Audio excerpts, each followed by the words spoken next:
최근에 우리가 데이터를 어떻게 활용해야 되느냐에 대해서 많은 얘기를 하지만은 한 가지 재밌는 얘기가 데이터를 사용하는 세 가지 주체가 있습니다. 개인에 대한 얘기가 오늘 이제 마이 데이터 얘기가 될 때지만요. 그 외에도 개인 외에도요. 데이터가 결국은 보유하고 있는 기업이 있죠. 그래서 데이터를 보유하고 있는 기업. 그리고 또 하나는 이 데이터가 영향을 미치는 사회, 공동이 있습니다. 그래서 어떤 개인의 권리와 또 공공의 이익, 그리고 기업과 같이 데이터를 보유한 데이터 보유자의 이해, 이 세 가지 요소를 어떻게 조화시키느냐가 앞으로 데이터 경제 사회가 바람직하게 이제 흘러가느냐의 중요한 부분일 것 같습니다. 그런 부분에서 상당히 많은 분들이 염려를 하고 있고요. 오늘 저희가 얘기하는 마이 데이터는 바로 개인의 권리에 관한 그런 부분입니다. 그래서 여러분이 오늘 들어보시면은 개인의 권리에 대해서 마이 데이터는 이게 어떤 배경에서 나왔고 어떻게 현재 사업적으로 진행되는지를 얘기를 할 수 있겠습니다. 근데 데이터라는 것이 결국은 누구 것이냐에 대한 논쟁은 이미 이제 끝난 것 같아요. 그래서 데이터는 결국은 개인의 것이죠. 거기에 대해서는 이제 어느 정도 정리가 됐는데 또 한 가지 여기서 재미있는 얘기가 데이터의 소유권에 관한 논쟁은 없어지지만은 데이터를 여러분의 데이터를 다 누가 갖고 있느냐 보면은 그거는 기업들이 다 갖고 있고요. 아니면 정부가 다 갖고 있습니다. 이런 데이터를 내 데이터를 갖고 있는 곳이 나를 대신해서 얼마나 데이터를 잘 활용할 수 있게 그것도 어떤 기업의 이익뿐만 아니라 공공의 이익을 위해서 활용할 수 있게 하자. 그걸 갖다가 요새는 이제 데이터 커스터디언십, 데이터 양육권이라는 표현을 쓰는데 이런 데이터를 보유하고 있는 기관들이 앞으로 얼마나 공공의 이익뿐만 아니라 개인의 권리뿐만 아니라 자신의 기업의 이익을 위해서도 조화롭게 하느냐 이런 부분이 중요할 것 같고요. 그런 데이터의 활용도가 높아지면서 점점 데이터의 파급, 영향이 커지는 것을 어, 정부 기관은 물론 기업들도 인식하고 추진해야 된다. 그게 뭐 앞서 말씀드린 다른 측면에서 보면 ESG고요. 저희 또 그런 부분을 연구하는 저희 학회에서도 많은 그런 부분에 학술적인 연구를 도모하고 있고 그런 측면 중에 하나 오늘 마이데이터에 관한 얘기를 저희가 하려고 합니다. 그래서 이런 부분에 대해서 오늘 이 유튜브를 시청하신 모든 분들이 관심 있게 듣고 많은 생각을 해주셨으면 감사하겠습니다. 네, 제 인사말을 여기까지 마치겠습니다. 감사합니다. 키노트 스피치를 진행하도록 하겠습니다. 먼저 마이데이터 코리아 허브의 박주석 대표님을 모시고 마이데이터 경제에 대해서 말씀을 듣도록 하겠습니다. 자, 네, 여러분 반갑습니다. 잘 들리시는지 모르겠습니다. 오늘 저는 그 제목을 새로운 데이터 경제 마이 데이터라는 주제를 갖고 여러분과 함께 한번 얘기해 보도록 하겠습니다. 오늘 제가 새로운 데이터 경제 마이 데이터 했는데요. 데이터 경제, 데이터 생태계 이런 말을 아주 많이 하는데요. 사실은 이런 데이터 경제, 데이터 생태계를 얘기할 때 그동안은 조직 중심의 관점이었습니다. 그림 보시면 아시겠지만 과거에 뭐 1단계, 2단계, 3단계, 4단계, 5단계 하면서 데이터가 많은 발전을 해왔어요. DBMS라는 것도 나왔고 데이터 웨어하우스도 나왔고 뭐 SCM 데이터, CRM 데이터, 오픈 데이터 이런 얘기가 많이 나왔는데 이게 사실 가만히 보면은 다 조직 중심의 데이터였습니다. 그건 왜 그럴까요, 여러분? 사실은 어쩔 수 없이 기업이나 기관이 컴퓨터 네트워크 사용을 주도했기 때문에 어쩔 수 없이 조직 중심의 데이터 생태계일 수밖에 없었고요. 또 그러다 보니까 개인 데이터를 조직이나 기관이 쓰다 보니까 그런 관점에서 조심스러워서 개인정보 보호법이라든지 이런 얘기도 많이 나왔습니다. 근데 지난 50년 동안에 이런 조직 중심의 데이터 생태계가 최근에 정말 최근에 개인 중심의 데이터 생태계가 추가되고 있는 것 같습니다. 그런 관점에서 오늘 자료를 준비했습니다.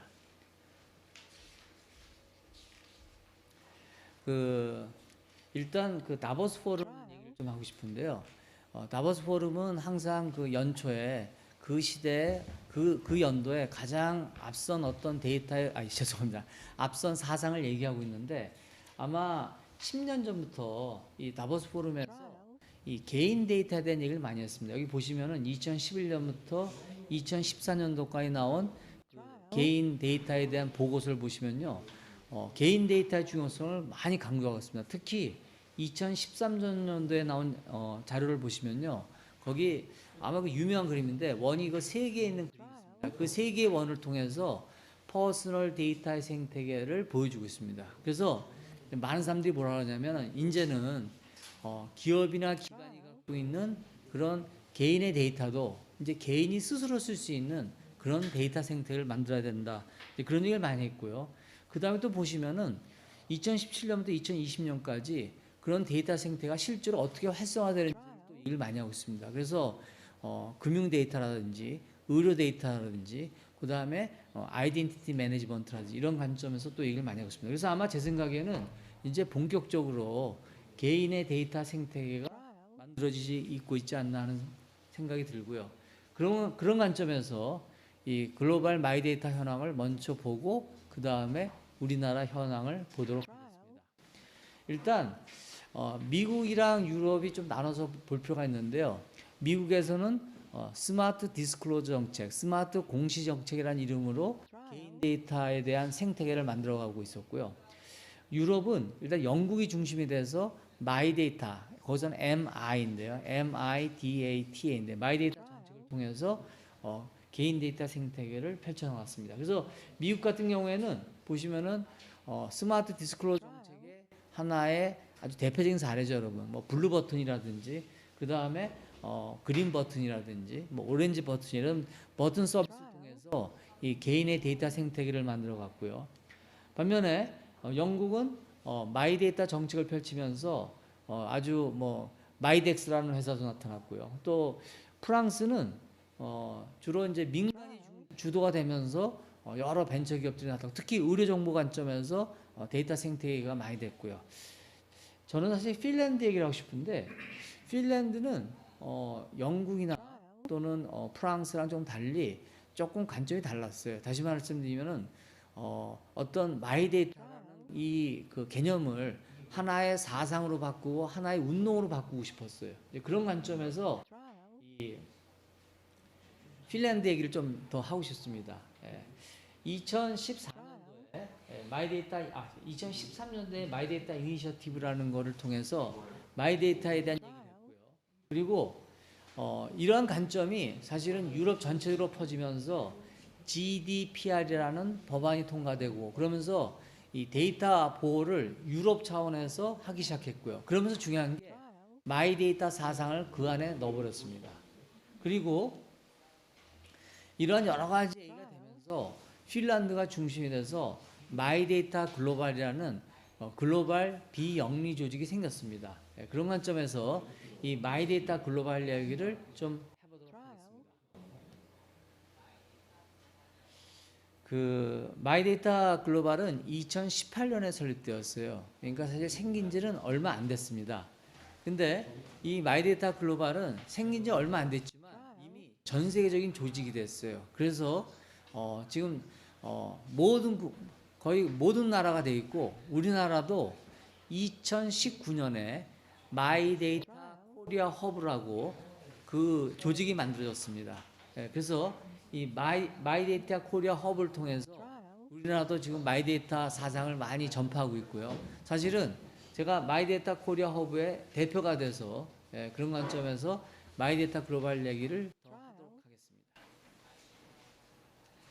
그 마이데이터 글로벌 얘기를 제가 이제 하고 싶은 거는 크게 몇 가지 중요한 그 문서들이 거기서 발표가 됐거든요. 그 문서를 중심으로 얘기하면은 아마 그동안 전 세계적으로 글로벌하게 마이데이터가 어떻게 발전되는지를 얘기할 수 있을 것 같습니다. 2014년도에 그러니까 마이데이터 글로벌은 조직이 만들어지기 전 2014년도에 핀란드에서 마이데이터 백서라는 것이 나왔고요. 그리고 2015년도에 그게 영문 버전으로 바뀌었고요. 그리고 마이데이터 글로벌이라는 조직을 만들기 위해서 마이데이터 선언문이라는 것이 2017년에 만들어졌습니다. 그리고 마이데이터 글로벌 조직이 생기고 나서 2019년도에 그 오퍼레이터란 마이데이터 오퍼레이터라는 백서가 또 나왔고요. 그리고 2020년에 다시 2014년도에 나왔던 마이데이터 백서를 다시 개정해서 3판 마이데이터 백서가 다시 나왔습니다. 그래서 이런 문서의 관점에서 얘기해 보면은 아마 마이데이터가 어떻게 발전됐는지를 또 그 의미가 뭔지를 알 수 있을 것 같아서 그런 이런 문서 관점에서 제가 자료를 준비해왔습니다. 첫 번째가 2014년도에 나온 마이데이터 백서인데요. 이 마이데이터 백서는 여기 보시는 것처럼 1장부터 9장까지 되어 있는데 일단 맨 처음에 시작하는 게 마이데이터 프린시플입니다. 여기 보시면은 마이데이터의 원칙을 크게 세 가지로 얘기하고 있어요. 보시면은 휴먼 센츄리 컨트롤 앤 프라이버시, 두 번째가 유저블 데이터, 세 번째가 오픈 비즈니스 인바이러먼트. 그래서 이런 세 가지 관점을 마이데이터 원칙으로 가면서 아마 요 그림이 굉장히 중요한 그림인데 이 세 개의 그림을 통해서 과거의 데이터 생태계와 마이데이터 생태계를 비교했습니다. 다시 말씀드리면은 데이터 생태계를 첫 번째가 API를 기반으로 한 모델과 두 번째가 애그리게이터 관계의 모델과 세 번째가 마이데이터에 관련된 모델인데 이 세 개의 모델을 비교했는데요. 첫 번째가 API 관점의 모델은 기본적으로 오픈 API를 통해서 기관과 기관 사이의 데이터를 쉽게 연계해주게 했습니다. 하지만 개인 데이터의 생태계 관점에서는 사실 아무리 오픈 API가 되더라도 그 데이터를 나의 관점으로 그걸 모아서 하기는 사실 쉽지는 않습니다. 그래서 사실 API 모델은 개인 데이터 생태 관점에서는 사실 어려운 관점이었고요. 두 번째가 애그리게이터 모델인데 애그리게이터 모델은 여러분 잘 아시는 글로벌 기업들, 예를 들면 페이스북이라든지 구글이라든지 아마존이라든지 이런 글로벌 기업들이 데이터들을 쭉 모아서 다양한 관점의 데이터를 모아서 그거를 개인한테 데이터 서비스해주는 그런 모델이 애그리게이터 모델입니다. 물론 이런 글로벌 기업들이 나를 위해서 데이터를 모아주니까 나름대로 의미는 있지만 어쩔 수 없이 그 대기업, 그 글로벌 기업에 따라갈 수밖에 없습니다. 그런 관점에서 이런 애그리게이터 모델은 나름대로 개인의 생태계를 만드는데 하지만 또 반면에 문제는 뭐였냐면은 특정 플랫폼에 귀속될 수밖에 없는 그런 관점이 바로 이런 애그리게이터 모델이 아닌가 이런 생각이 듭니다. 세 번째가 마이데이터 오퍼레이터 모델인데요. 마이데이터 오퍼레이터 모델은 진짜 말 그대로 개인이 중심이 돼서 자기 관점에서 통제하는 것이 마이데이터 오퍼레이터 모델입니다. 이런 관점이 시작되면서 이제 마이데이터 글로벌이 이제 본격화되기 시작했고요. 그리고 2017년도에 마이데이터 선언문이 발표되면서 그러면서 아마 마이데이터 글로벌 조직이 본격적으로 이제 활동하기 시작한 것 같습니다. 이 마이데이터 선언문이 굉장히 중요한 게 어떤 의미냐면 그 전에 마이데이터 백서가 나왔지만 이거를 세 가지 관점으로 총정리했다는 관점에서 의미가 있고요. 지금도 가장 많은 사람들이 얘기하는 것이 이 마이데이터 선언문입니다. 그런 관점에서 이 마이데이터 선언문이 굉장히 중요하고요. 특히 첫 번째 마이데이터의 변화의 관점을 세 가지 관점으로 얘기했습니다. 첫 번째가 formal rights에서 actionable rights. 다시 말하면 과거에는 개인들이 어떤 조직이나 기관들이 내 데이터를 쓰고 싶다면 다 서명을 했지만 그건 형식적이었다는 거예요. 그냥 자기도 잘 모르면서 형식적으로 그냥 서명을 동의를 해줬고 실제로 그 데이터가 어떻게 써졌는지 전혀 알 수가 없었다는 거예요. 그런 형식적인 권한에서 actionable right, 내가 행사할 수 있는 권한, 실행할 수 있는 권한, 원클릭 라이트라는데 내가 클릭해서 내가 어떻게 동의했는지도 볼 수가 있고 클릭해서 내가 내 데이터가 어떻게 움직이는지도 알 수 있고 클릭을 해서 그 데이터를 내가 갖고 올 수도 있고 이런 액셔너블 라이트로 바뀌어야 된다는 것이 첫 번째 변화 방향으로 했고요.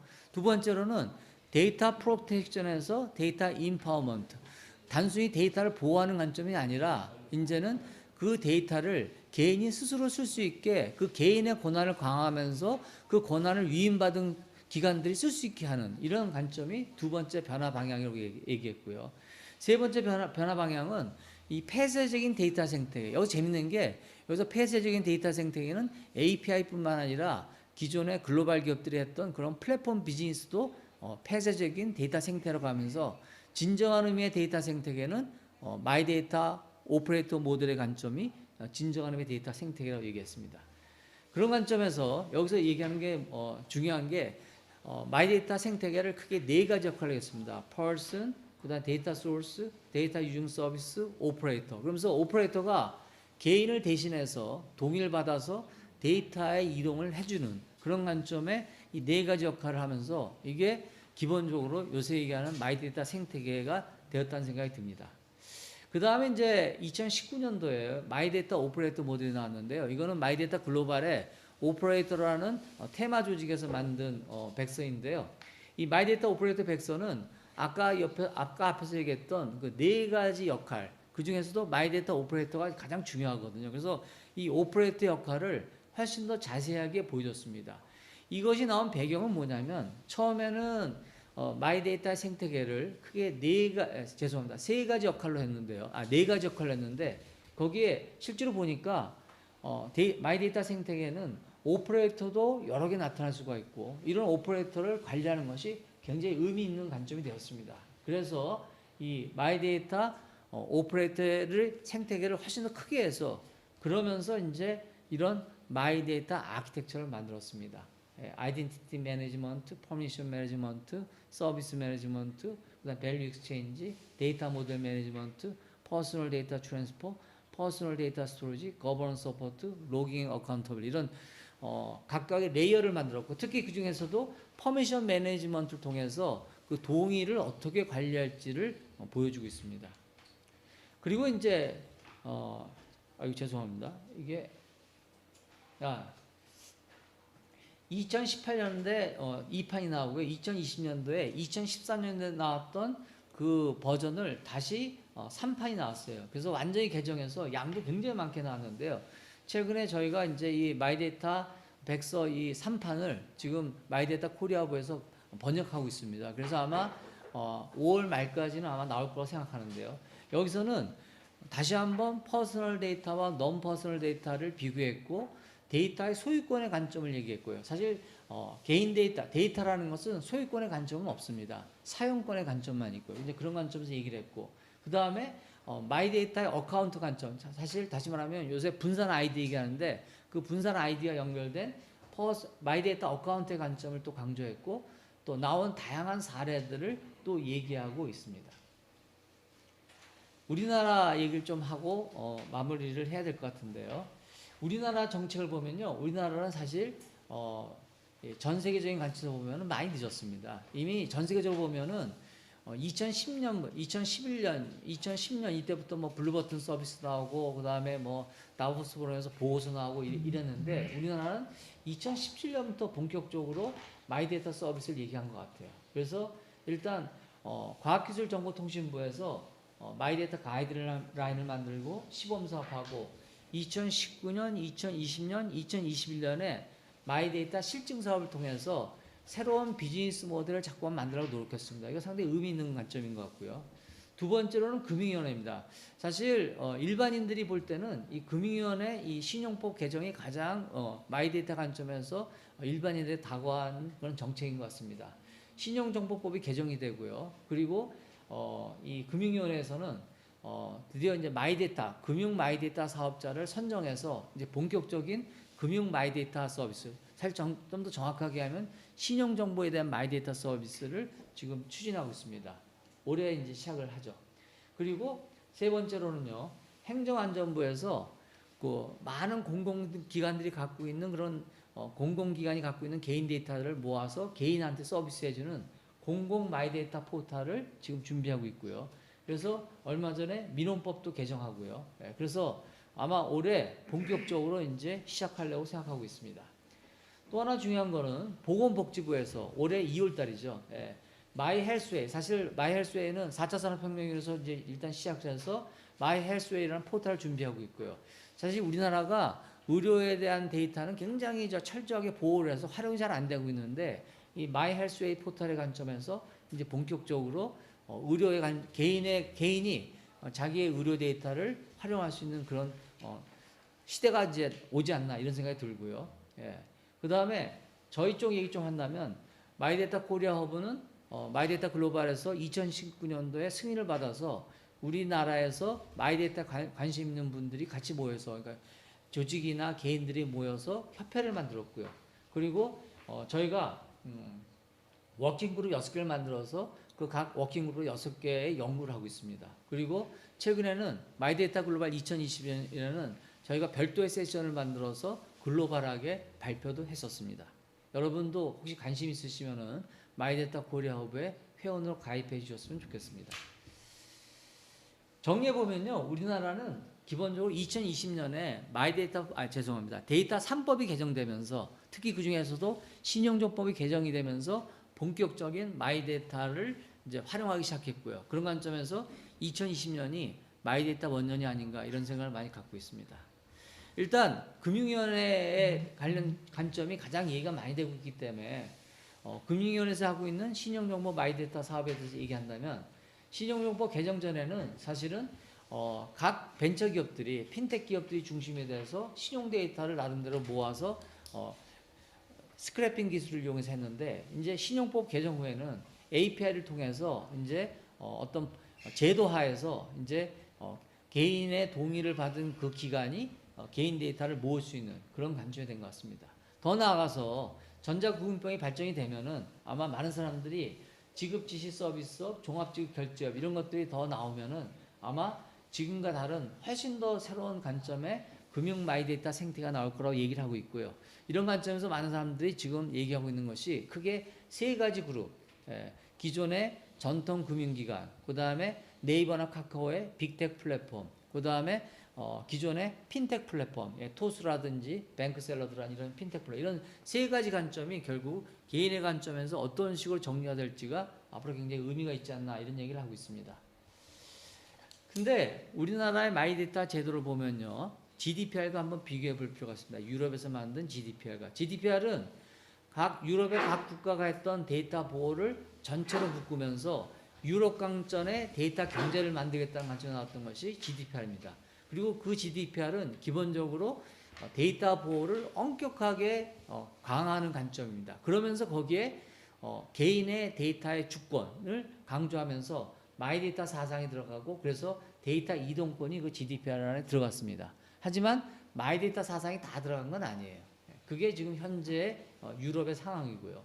우리나라는 개인정보보호법이 있지만 각 업종별로, 다시 업종이라고 해야 되나요? 도메인별로, 금융업은 금융업 또는 의료, 보건복지면 보건복지, 그 다음에 또 행안부면 행안부 이런 각 부처별로 이 마이데이터 관련된 법이 추진이 되고 있고요. 이게 아마 제 생각에 개인정보보호법과 같이 맞물려서 새롭게 이제 마이데이터 사상이 들어가면서 개인정보보호법이 개정이 되거나 아니면 데이터 기본법이 다시 발의되거나 뭐 이런 식으로 지금 진행되고 있는 것 같습니다.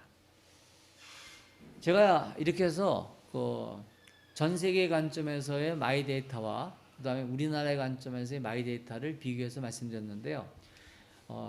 마이데이터라는 이 개념은 이미 오래전부터 사실 PFMS라는 얘기가 나올 때부터 퍼스널 데이터라는 관점으로 계속 얘기가 됐고요.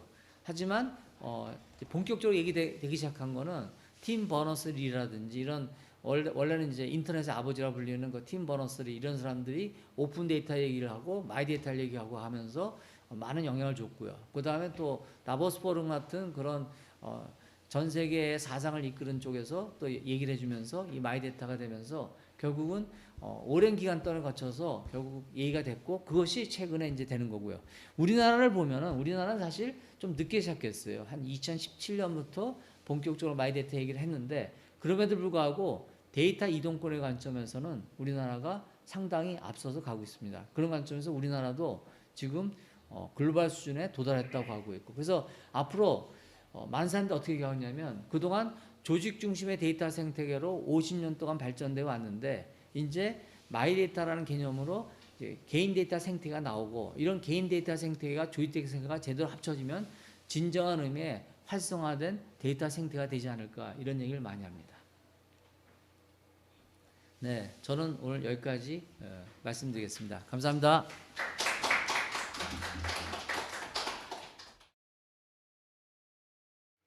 그 마이데이터의 그 어떤 원년을 선포하신 것 같습니다.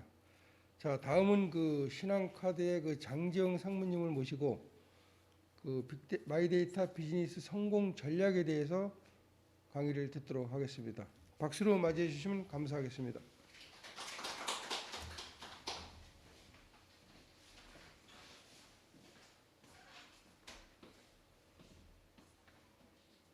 네, 앞서서 그 학 회장님하고 박주석 대표님께서 이 마이데이터의 어떤 사상적 배경 그리고 그게 필요한 여러 가지 이제 국가 정책 사항에서의 추진 내용에 대해서 간략히 말씀을 해 주셨기 때문에 저희는 일단 사업 관점에서 한번 마이데이터 비즈니스에 대해서 말씀을 드리도록 하겠습니다. 먼저 데이터 주권이 개인에게 있다라는 사상이 마이데이터 사상의 가장 근간이라고 사실 보고 있고요. 하지만 이게 주권이 선언적인 의미가 좀 강하다고 보면은 사실 주권을 행사하기 위한 인프라가 오히려 더 중요하지 않나, 이게 비즈니스 관점에서 그렇게 보입니다. 그래서 현재 보면 데이터 주권을 행사하려면 내 데이터가 도대체 어디에 지금 집중화되어 있고 또 어떻게 활용되고 있고 그 활용을 처리하려면 또 어떤 프로세스를 가져가야 되는지, 이런 기술적인 부분이 사실 뒷받침되지 않으면 주권은 사실 행사할 수가 없는 상황이 되는 것 같습니다. 지금 업계에서 간단히 말씀드리자면은 마이데이터 비즈니스를 하기 위해서 굉장히 많은 영역들이 이 투자가 활발하게 이루어지고 있습니다. 첫 번째는 일단 마이에서 이 마이가 진짜 마이인지 확인하는 이제 본인 확인에 관련되어 있는 기술 기업들이 굉장히 많이 이제 활성화되고 있고, 두 번째는 지금 그 각 기업들이 가지고 있는 데이터, 특히 금융권들이 가지고 있는 데이터를 서로 연결해야 되는 이슈가 있습니다. 그래서 그것도 심리스하게 연결하기 위해서는 API 개발하고 또 유지하는 IT 업계 쪽도 정신없이 지금 바쁜 상황이고, 두 번째는 이게 각 데이터들이 지금까지는 금융회사들이 EDW 형태로 본인들의 데이터 시스템에서만 활용하고 일부만 연결해서 쓰는 부분들이 지금은 연결하다 보니 연결처가 많아지다 보면은 그러니까 본 회사의 데이터에 대한 비즈니스 모델을 바꿀 때 연결되어 있는 다른 회사의 서비스에 문제가 생기지 않도록 하기 위해서 지금 또 고민하고 있는 부분이 뭐냐면은 클라우딩 컴퓨터 서비스를 또 염두에 두고 있습니다. 왜냐하면 연결을 해야 되는 영역들이 너무 많다 보니까 이게 향후에 상호간 연결되어 있는 각각의 경제 주체 간에 또 이 전산적인 아키텍처에 영향을 안 주려면은 결국 또 검토하는 게, 초기에는 지금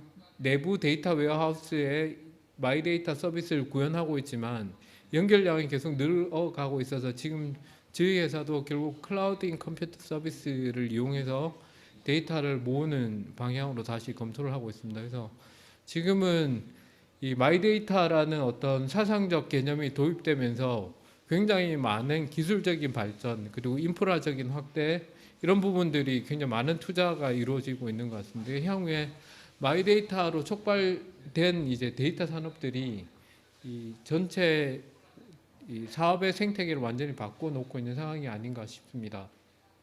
근데 앞서서 말씀드리다 보면은 마이데이터 이 사상을 구현하기 위한 인프라에 대한 산업들은 굉장히 활성화되고 있는데, 정작 마이데이터 인허가를 이번에 1차로 받게 된 24개 기업들은 도대체 이 마이데이터 사업을 가지고 어떻게 이 돈을 벌 것인가라는 현실적인 문제에 대해서 고민할 수밖에 없는 것 같고요.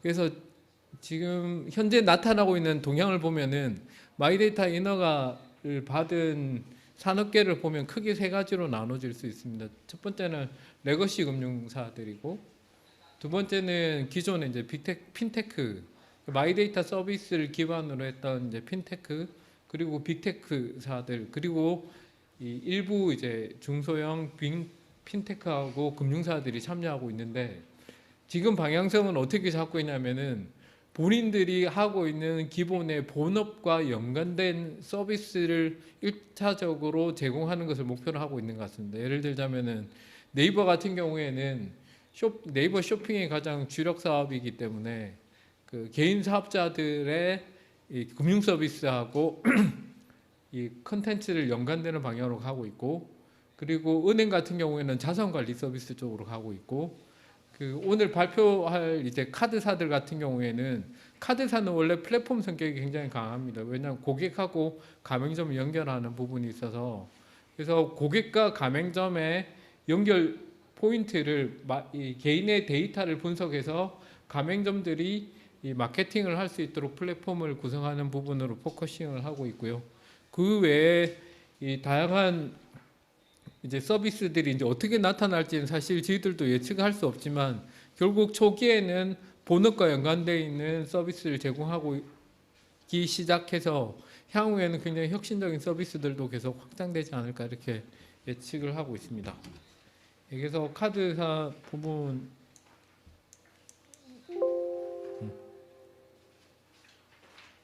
이게 어떻게 그래서 오늘 간단히 저희 카드사가 준비하고 있는 이 비즈니스 모델에 대해서 설명드리도록 하겠습니다. 먼저 마이데이터 전체적으로 크게 보면은 저희는 세 가지 측면으로 바라보고 있습니다. 그게 첫 번째는 종합 금융 부분입니다. 우선 금융 부분은 이번에 마이데이터 사업이 처음에 금융 분야 마이데이터 서비스로 구현이 됐기 때문에 첫 번째는 페이먼트 관점으로 접근을 하고 있습니다. 그러니까 이 본인의 금융 정보를 통합 조회할 수 있는 서비스를 한 묶음으로 보고 있습니다. 여기에서 근데 지금 앞에 박주석 교수님께서 말씀하신 이 종합 지급 결제 사업까지 붙으면은 본인이 통합 조회를 하고 나서 거기서 어떤 액션까지 같이 사실 일어나야지만 이 사업이 마이데이터 금융의 마이데이터 사업은 어느 정도 완성도가 있는데, 지금은 종합 지급 결제 사업이 붙지 않으면은 그냥 여기서 나의 금융이 이렇게 보여지고 있구나 라는 부분으로 되고, 그 다음으로는 금융 상품 추천이 이루어질 텐데 이 부분은 아직까지 갈 길은 조금 먼 상황입니다. 왜냐하면은 이 금융 상품을 추천하려고 하면 금융회사 간에 또 협약을 맺습니다. 그러니까 협약을 맺어야, 제휴를 맺어야 되는 상황이 있는데, 이 제휴를 맺을 때에도 굉장히 사실은 복잡한 메커니즘이 있어요. 왜냐하면은 대부분의 금융사들은 상호 간의 경쟁자다 보니 현재까지는 어떤 것을 추천하고, 이게 사실 이해상충의 문제가 현실적으로 사실 이해상충 없이 고객 관점에서 금융상품을 추천해야 되지만, 사실은 이 레거시 금융사들 같은 경우에는 상품을 바라보는 관점에 따라서 다양하게 이 개인의 관점을 해석할 수 있고, 또 이게 상호 간의 계약을 맺을 때 그 회사가 주려고 하는 사업의 어떤 경쟁 입장으로 보면은 이 굉장히 더디게 계약이 이루어지거나, 또 이 상품에 관련되어 있는 서비스를 런칭하기 위해서 또 상품 DB를 구축하는 부분이 표준화되고 있는 것. 하나 더 말씀드리자면은 아까 얘기에서 하나 빠진 부분이 그 금융 상품을, 사실 저희들도 카드 사업을 30년간 하지만 마이데이터 사업을 이제 준비하면서 보다 보니 업계의 카드 상품에 대한 분석이 제대로 이루어지지 않았던 거죠. 그러니까 자사 중심으로 카드 상품을 설계를 해오다 왔던 것 같고, 지금은 금융상품 DB가 표준화되는 과정에서 상품의 경쟁력을 대부분 다 다시 들여다보고 있습니다. 그래서 어떻게 이 데이터를 모으는 과정에서 이미 고객 지향적으로 금융상품이 설계되어 가고 있는 변화가 지금 감지되고 있습니다. 그래서 크게 세 가지 이 비즈니스 모델로 보면은 카드 사업은 첫 번째는 종합 지급 결제 사업을 염두에 둔, 이제 오픈 뱅킹으로 사실은 이 금융사들이 연결이 되어 있지만 조금 더 종합 지급 결제 사업을 염두에 둔 페이먼트 사업을 일단 한 축으로 보고 있고, 두 번째 축으로는 금융 서비스만 제공되고 나면은 TNT가, 그러니까 고객들하고 접점이 너무 자주 일어나지 않게 되는 문제 때문에 금융업이 비금융 서비스하고 연계될 수밖에 없는 부분으로 가고 있습니다. 그래서 아까 앞에 말씀드린 금융 포탈, 두 번째는 비금융 생활 서비스 포탈, 이 두 가지는 서로 연결이 될 수밖에 없을 것 같습니다. 그리고 세 번째는 이건 카드사만이 좀 할 수 있는 하나의 플랫폼인데, 그게 뭐냐면은 이 개인 자영업자, 그러니까 자영업자 서비스하고 고객들한테 연결될 수 있게. 왜냐하면은 두 가지 측면에서 의미가 있습니다. 첫 번째는 자영업자는 개인의 데이터를 가지고 모여 있는 사람들을 통해서 본인의 컨텐츠를 마케팅할 수 있는 길을 열어주는 방식이고요. 여기에서 보면은 기존에 카드사들은 개인의 서비스를 줄 때에 서비스를 매입해 와서 제공해 주는 방식입니다. 근데 지금은 매개자로서의 카드사 플랫폼을 열어주겠다는 거거든요. 그래서 저희 같은 경우에 약 2천만 고객들에 대해서 그 중에서 얼마나 마이데이터 서비스를 동의해 주실지는 모르겠지만 동의받은 데이터를 분석해서 개인들이 이 동의를 받은 상황에서 흘러갈 수 있도록 이 플랫폼을 구성하는 세 가지 방식으로 가고 있습니다. 그래서 한번 이 사업을 준비하면서 고객들이 마이데이터 서비스에 대해서 어떻게 생각하는지 한번 조사를 한번 해본 적이 있습니다. 지금 현재 우리나라 고객의 약 70% 이상이 데이터를 자산으로 인식하고 있고 또 이것을 잘 활용하고 싶다라는 니즈도 매우 높게 나타났습니다. 그래서 근데 사업 관점으로 보면은 더 중요한 부분이 지금 보면 대부분의 복수 결제 앱을 가지고 있다는 거거든요. 그러니까 다양한 금융회사의 앱을 여기 가서 또 사용하고 또 다른 금융사 앱으로 와서 또 사용하고 또 사용하고 이런 부분들이 존재한다는 거는 한 군데에서 금융 서비스를 다 이용하고 싶어하는 니즈가 충분히 있는 것 같습니다. 아마 대부분 다 정부에서 개발했던 마이 어카운트를 활용해 보시면은 이 기존의 금융 서비스 내가 이용했던 금융 서비스를 한눈에 볼 수 있는 부분에서 되게 참신한 부분이 있었는데 여기에서는 굉장히 또 서비스 부분에서는 이 제한적이다. 다시 들어가 볼 이유가 사실 별로 없었던 것 같아요. 근데 이번에 나오는 마이데이터 플랫폼 같은 경우에는 그런 측면에서 굉장히 다양한 컨텐츠를 잡아서 금융이 좀 더 즐겁게 가야 되겠다라는 부분을 이번에 파악할 수 있었습니다. 이미 국내 테크 플랫폼들은 그래서 종합금융 플랫폼을 선점하기 위해서 이 경쟁에 이미 돌입해 있고요.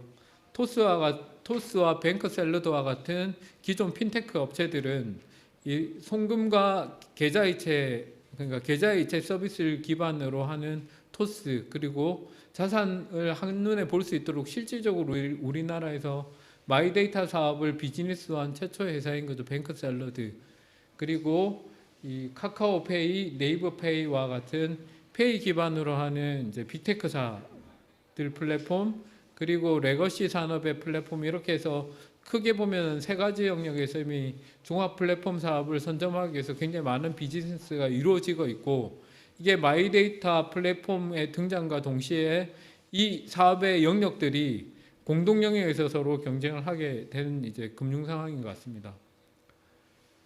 그리고 세 번째 아까 말씀드린 소 같은 경우에 요즘에 굉장히 앞서 그 ESG 관점으로 봐서도 최근에 코로나19 사태로 인해서 가장 힘든 상황이 이제 개인 사업자들인 것 같습니다. 그래서 개인 사업자들하고 기존의 마이데이터 사업자를 이 매개로 해서 이 고객하고 어떻게 연결시켜 줄 것인가에 대해서 고민을 좀 해봤고요. 여기에서 필요한 부분이 결국은 두 가지로 압축이 된 것 같습니다. 자영업자들에게 어떻게 어떤 금융을 지불해 줄 것인가. 사실 우리나라에서 금융사각지대 중에 하나가 늘 언급되는 부분이 이 자영업자에 대한 금융이거든요. 지금 금융회사에서 자영업자들에 대한 대출을 어떻게 보냐면 자영업자의 대표자 중심으로 봅니다. 예를 들자면은 자영업자의 대표자가 신용불량자인데 이 개인 사업은 또 지금 굉장히 잘 되고 있단 말이에요. 그럼 이 잘 되고 있는 비즈니스에 대해서는 대출이 안 나가는 구조로 되어 있습니다. 왜냐하면은 이 자영업자의 대표자의 신용을 이 자영업자의 사업의 신용도로 함께 보고 있는 부분이 있어서 그래서 이번에 또 라이센스가 금융위에서 추진하고 있는 부분이 자영업자 CB 사업입니다. 그래서 자영업자에 대한 신용도를 데이터를 활용해서 새롭게 보는 사업이 결합이 되면은 이 자영업자 소상공인들에게 금융이 제공되고 근데 금융만 제공되냐면은 그걸로는 불완전한 이제 지원인 것 같고 그 다음에 제공돼야 될 게 뭐냐면 마케팅 플랫폼입니다. 자영업자들한테 가장 필요한 부분이 뭐냐면은 지역적 한계를 극복할 수 있는 이 마케팅 지원 솔루션들이 필요한 부분이 있어서 그 부분들이 마이데이터 플랫폼을 통해서 흘러갈 수 있도록 설계를 할 예정입니다.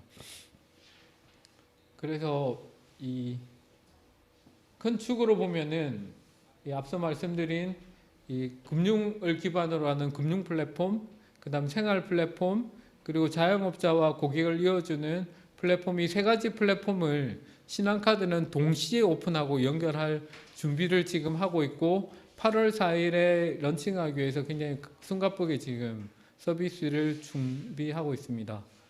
카드사들이 지금 카드업하고 일부 라이프 사업을 연결해서 하고 있습니다. 카드업과 그 어떤 라이프 사업이 이어지고 있었냐면은 기존에 뭐 저희 회사 같은 경우에 쇼핑도 하고 있고 보험 판매 대행을 하고 있고 그리고 데이터 판매 컨설팅 사업과 같은 라이프 사업을 진행하고 있었는데 마이데이터 사업을 근간으로 해서 처음에는 비욘드 카드, 카드업의 개념 자체가 지금 뱅킹 서비스 종합 결제 사업으로 해서 꼭 신용카드가 아닌 다른 결제 수단을 기반으로 해서도 다양한 결제를 할 수 있도록 이 카드업을 넘어서야 될 것 같고요. 그리고 또 아까 말씀드린 금융 서비스만으로는 플랫폼 사업인데 금융 플랫폼들은 특징이 뭐냐면은 딱 목적이 있을 때만 들어온다는 거예요. 필요에 의해서만 접근하지만 지금은 일상 속에서 다양하게 접근하지 못하면은 이 플랫폼 사업자로서 생존하기 힘들기 때문에 다양한 비금융 콘텐츠들하고 직접 개발하거나 매개하거나 방식으로 해서 생활 서비스하고 연계하는 부분으로 사업을 진행하고 있습니다. 그래서 이 세 가지 영역을 선도하기 위해서 이 특화된 강점 비즈니스를 계속 확장해 나갈 예정이고요. 이걸 저희들은 DNA 서비스라고 이름을 붙였습니다. DNA 같은 경우에는 말씀드린 PFM이라고 해서 이 금융 여기에서 모든 금융을 분석하고 추천받고 결제하고 하는 부분을 D라고 잡았고요. N은 이 비금융 서비스를 의미합니다. 그래서 디스커버리 플랫폼이라고 해서 비금융 서비스, 금융 외에 생활 서비스들을 제공할 수 있는 이것도 그냥 제공하는 것이 아니라 이 기존의 데이터를 분석해서 그룹핑할 예정입니다. 그래서 인터레스트 그룹이라고 해서 감심사가 높은 영역으로 그룹핑하고 그 그룹핑하는 이유는 마지막에 가맹점들이 그룹핑되어 있어야지만 서비스를 거기에 맞게 제공할 수 있기 때문에 그런 컨셉으로 지금 또 진행을 하고 있습니다. 예, 다음으로는 위닝 전략을 간단히 말씀드리도록 하겠습니다. 설계는 앞서 말씀드린 대로 금융 데이터를 기반으로 해서 고객의 동의를 받는 부분. 근데 여기서 다시 한 번 더 말씀드리자면 이 사업의 또 가장 큰 허들이 동의 부분인 것 같습니다. 지금 현재 동의 부분으로 되게 많은 허들을 느끼고 있는데 고객들이 마이데이터 서비스가 무엇인지 이해할 수 있도록 하는 동의, 그리고 나의 동의가 또 어디까지 활용돼야 되는 범위에 대한 동의, 그리고 활용이 끝나고 나면은 삭제에 대한 동의, 이런 부분들이 너무 복잡하다 보니 이 동의받는 과정에서 고객들에게 접근하다 보면은 사상적인 측면에서 보면 당연히 모든 부분을 이해시키고 동의를 받아야 되는 알고 하는 동의가 맞긴 합니다만 현실적으로 넘어가다 보면 동의받는데 고객들 스스로도 너무 지치다 보니 오히려 알고 하는 동의가 너무 복잡한 동의로 넘어가서 이해가 어려운 동의로 가는 부분들을 어떻게 심플하게 이해시키고 동의받느냐 부분을 또 굉장히 많은 이 감독 당국하고 고민을 하고 있는 중입니다. 그래서 추가로 보완하는 동의 부분도 검토하고 있는 것으로 알고 있습니다.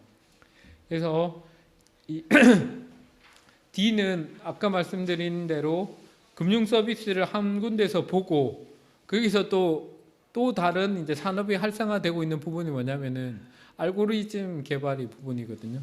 데이터를 활용해서 이 고객들에게 어떻게 최적의 상품을 제공할 것인가라는 부분은 굉장히 많은 이제 알고리즘을 개발해서 적용해야 되는데 여기는 아까 말씀드린 이해상충, 그러니까 이 자사의 금융상품 중심이 아니라 굉장히 공정하게 추천되었다는 근거가 또 필요하기 때문에 여기에 따른 알고리즘 개발 인력들이 또 필요한 상황입니다.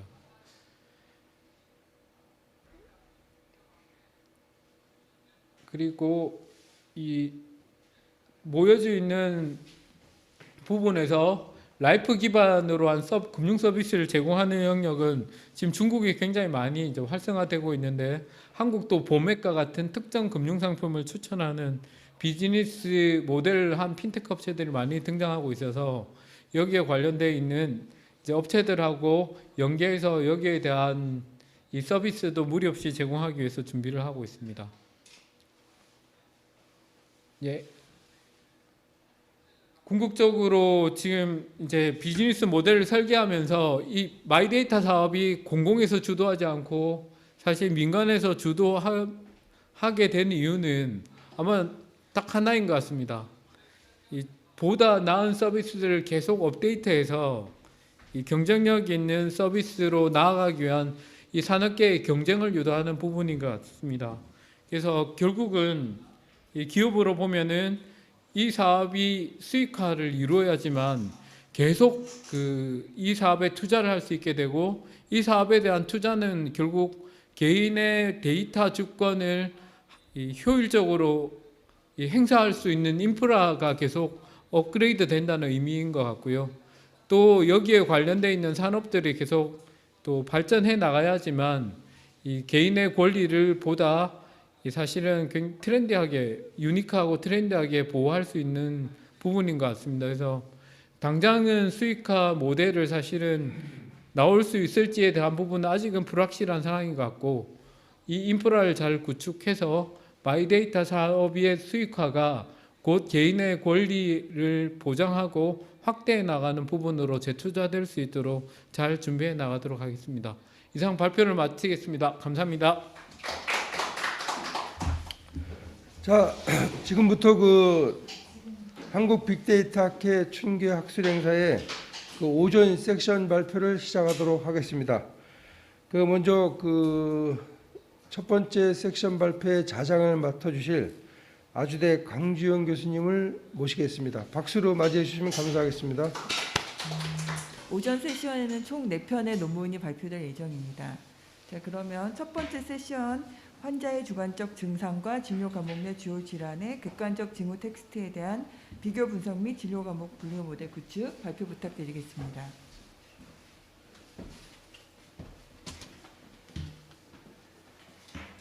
네, 안녕하세요. 저는 아주대학교에서 이비즈니스학을 전공하고 있는 이서희라고 합니다. 제가 이번 학회에서 발표할 주제는 환자의 주관적 증상과 그리고 진료 과목별로 주로 접수되는 질환의 객관적 징후 텍스트에 대한 비교 분석 및 진료 과목 분류 모델링 구축입니다. 연구의 주 목적은 환자가 자신의 증상을 텍스트로 입력을 하면 그 증상을 진료하는 진료 과목이 무엇인지 알려줄 수 있는 분류 모델을 구축하는 것이고, 그 과정에서 환자가 호소한 주관적 증상 데이터에 대한 신뢰성을 확보하기 위해 객관적 징후와 비교 분석을 수행했습니다. 여기서 객관적 징후와 주관적 증상이 무엇인지에 대한 얘기는 다음 프로세스 부분에서 다시 말씀드리겠습니다. 오늘 발표의 목차는 다음과 같습니다. 오늘 여기에 오신 분들이나 또 유튜브 영상을 시청하고 계신 분들께서도 잘 아시겠지만 의료 헬스케어 분야의 빅데이터와 AI를 활용한 연구에 대한 관심은 나날이 증가하고 있습니다. 특히 각종 의료 정보, 영상, 이미지 데이터를 활용한 질병 진단 예측 알고리즘에 대한 연구가 활발히 이루어지고 있는데, 이들은 대부분 의사의 정확한 판단에 도움을 주는 역할을 수행합니다. 반면 저는 의료 소비자의 판단과 정보 획득에 도움을 주는 AI는 무엇이 있을까 생각해 보았습니다. 일반적으로 의료 소비자는 머리가 아프거나 하는 등의 증상이 생겼을 때 병원을 찾게 됩니다. 그리고 병원을 정하기 전 이런 증상에는 어떤 병원을 가야 하지? 라는 생각을 한 번쯤은 해보신 적이 있으시라고 예상합니다. 그래서 저는 이러한 상황에서 의료 소비자들이 자신의 증상에 따른 진료 과목을 결정하는 데 도움을 주기 위한 모델을 만들어 보고자 했습니다. 현재 진료 과목을 분류하는 모델을 구축한 선행 연구로는 선행 연구로는 환자의 건강검진 수치 데이터를 활용한 진료 과목 분류 연구가 있습니다. 해당 연구는 그러한 수치 데이터가 아닌 환자가 직접 호소한 증상 텍스트 데이터를 대상으로 분류 모델을 구축한다는 데 의의가 있습니다. 분류 모델링을 구축하기 위해서 이와 같이 네이버 지식인에서 환자들이 자신의 증상에 대해 서술해 놓은 질문 텍스트를 추출하여 사용하였습니다. 이 데이터를 분류 모델링의 학습 데이터로 사용하기 위해서 첫 번째로 환자마다 증상에 대한 개인차가 존재할 수 있기 때문에 이러한 주관적 증상 데이터에 대한 객관성을 어느 정도 확보할 필요가 있었습니다. 이를 위해 저는 서울응급의료정보센터에서 집계한 진료 과목별로 나타날 수 있는 전형적인 증상과 환자가 호소한 주관적 증상과의 유사도 분석을 하였습니다. 공신력 있는 서울응급정보센터의 데이터와 비교를 해보았을 때 만일 두 데이터가 유사성을 보인다면 주관적 증상의 정도에 어느 정도의 개인차가 존재를 하더라도 진료 과목 분류 모델링의 학습 데이터로 사용하는 데 있어서 타당성을 높일 수 있을 것이라고 생각을 했습니다. 이렇듯 환자가 지식인에 호소한 증상 데이터는 해당 연구에서 주관적 증상이라고 이름을 붙였으며 이와 구별하기 위해서 서울응급정보센터의 증상 데이터는 객관적 징후라고 이름을 붙였습니다. 앞으로는 해당 단어들을 사용하여 발표를 진행하고자 합니다. 다시 본론으로 돌아와 유사도 분석 후에는 두 데이터 간 진료 과목별 증상 텍스트들에 대한 네트워크 분석을 통해 단어들 간의 관계성과 양상을 간단히 확인해 보고자 합니다. 두 번째로 분류 모델링의 성능은 라벨별 데이터의 특징 차이가 분명할 때 좋을 가능성이 크기 때문에 진료 과목별 환자들이 호소한 증상의 차이가 확연한지를 진료 과목별 단어 중요도 확인과 더불어 키워드 분석을 통해서 알아보고자 했습니다.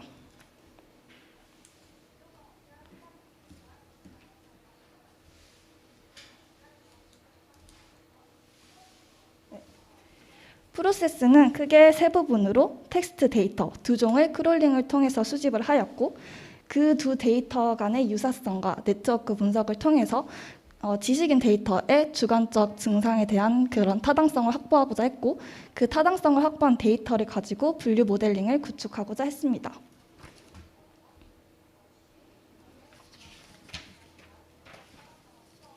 네, 먼저 지식인 텍스트의 경우에는 파이썬에서 동적 웹 스크래핑 도구인 셀레늄과 뷰티풀스프를 사용해서 크롤링하였습니다. 검색 키워드는 어느 병원, 어떤 병원, 어디 병원 등으로 설정을 해서 키워드와 정확히 일치하는 검사 결과들 중 의사 답변이 달린 질문들로만 수집을 하였습니다. 2010년 1월 1일부터 2021년 4월 1일까지의 데이터를 수집하였습니다. 저기 캡처본에서 보실 수 있다시피 질문 텍스트를 증상 텍스트 데이터로 그리고 의사 답변 중에 이 진료 과목 부분만을 추출해서 타겟 데이터로 사용을 했습니다. 정제가 끝난 후에 데이터 개수는 약 12,000건 정도였습니다.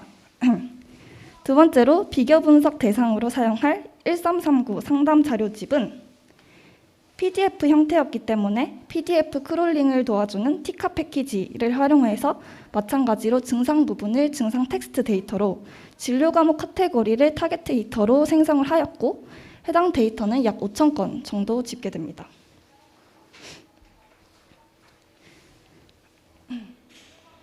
다음은 지식인 텍스트의 주관적 증상과 상담 사례집의 객관적 징후에 대한 유사도 분석의 과정과 결과입니다. 두 데이터 모두 코NLP와의 옥트를 활용해 토크나이징을 하였고 불용어 제거를 한 뒤 명사, 형용사, 동사만 추출하는 정제 과정을 거쳤습니다. 그 후 TF-IDF 벡터화한 텍스트 데이터를 사용해서 두 자료 간의 진료 과목별 코사인 유사도를 분석을 통해 수행을 하였고 이제 이 유사도 분석 같은 경우에는 사이클런의 코사인 시밀러리티 함수를 사용을 했습니다. 그래서 왼쪽 아래 그림을 보시면은 오른쪽에 막대 그래프를 어떻게 산출했는지를 보실 수 있습니다. 신경과 카테고리에 해당하는 주관적 증상 텍스트 문서, 즉 지식인 증상 문서를 대상으로 1399 문서에서의 8개 카테고리에 해당하는 증상 텍스트와의 유사도 분석을 수행하였습니다. 오른쪽 그래프는 따라서 신경과의 주관적 증상 데이터가 1399 문서의 8개 진료 과목의 객관적 징후 중 신경과의 객관적 징후와 가장 유사하다는 것을 알 수 있습니다. 이와 같은 분석을 8번 실행한 결과 맨 하단의 정형외과를 제외하고는 전반적으로 주관적 증상이 객관적 징후와 상당히 유사성을 지니고 있다는 것을 볼 수 있습니다. 이 정형외과의 경우에는 1399에서 정형외과 카테고리의 데이터 수가 상당히 적고 대퇴골, 경골 등 일반 사람들이 자신의 증상을 설명하는데 잘 사용하지 않는 전문적인 용어로 설명이 되고 있어서 이와 같은 결과를 도출한 것으로 보입니다. 다음으로 주관적 증상과 객관적 징후에 대한 네트워크 분석을 각각 수행해서 단어들 간의 관계성을 간단히 확인해 보았습니다.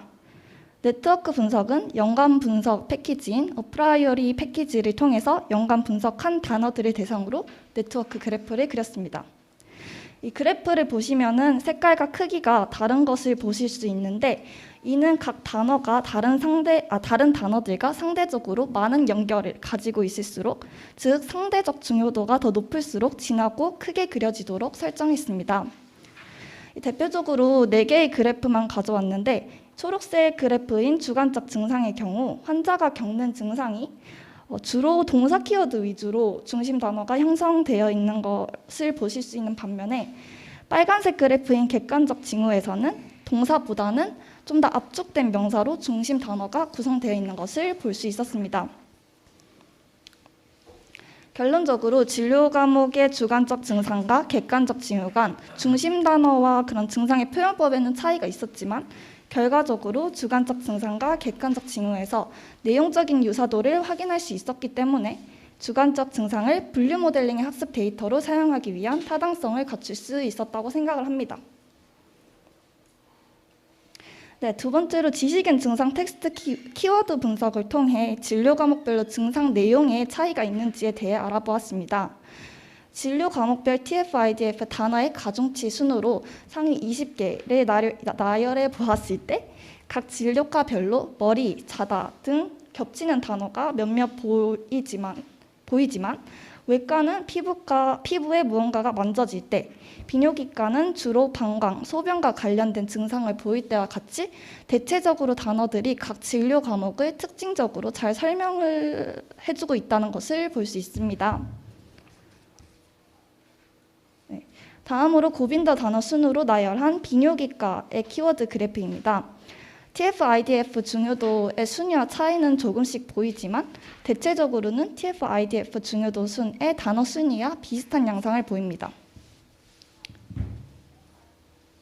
키워드 분석 결과 진료 과목별 단어의 중요도와 다빈도 키워드 그래프를 보았을 때 진료 과목별로 드러나는 내용적인 차이를 확인할 수 있었기에 지식인에서 추출한 주관적 증상 데이터가 분류 모델링의 데이터로 적합하다고 생각했습니다. 자, 그래서 8개 진료 과목을 분류하는 모델링은 이 4가지 모델링을 사용하였습니다. 랜덤 포레스트 분류기, 리니어 SVC, 그리고 멀티노미얼 라이브 베이즈, 로지스틱 회귀 방법을 사용을 해보았는데 여기서 이제 결정트리 기반의 랜덤 포레스트가 가장 낮은 성능을 보이고요. 넷 중에서 가장 높은 성능을 보이는 로지스틱 회귀 분석에서 모델의 규제를 가해 정교화시킨 리치 회귀 모델을 구축해 보았습니다. 그 결과 트레인셋에서는 약 78%의 정확도를, 그리고 테스트셋에서는 약 68%의 정확도를 보였습니다. 데이터가 분류 모델링에 적합하다고 생각을 했음에도 모델의 정확도가 낮게 나온 이유로 여러 가지를 생각해 보았는데 그 이유 중 첫 번째로 데이터 양의 부족이 있다고 생각을 했습니다. 라벨이 8개에도 불구하고 학습 데이터가 결국에 8,400건밖에 없었기 때문에 좋은 학습이 이루어질 수 없었을 것입니다.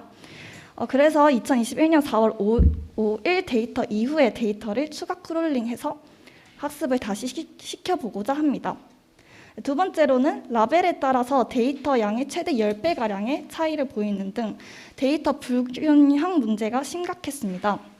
8개의 라벨 데이터에서 데이터 편차가 심한 2가지 라벨 데이터를 제외하고 6개의 라벨을 분류하는 모델을 돌려보았을 때 약 10%의 정확도 향상이 있었던 것을 보아서는 데이터 불균형 문제를 해결하는 것이 모델 성능 개선에 큰 영향을 줄 거라고 생각이 듭니다.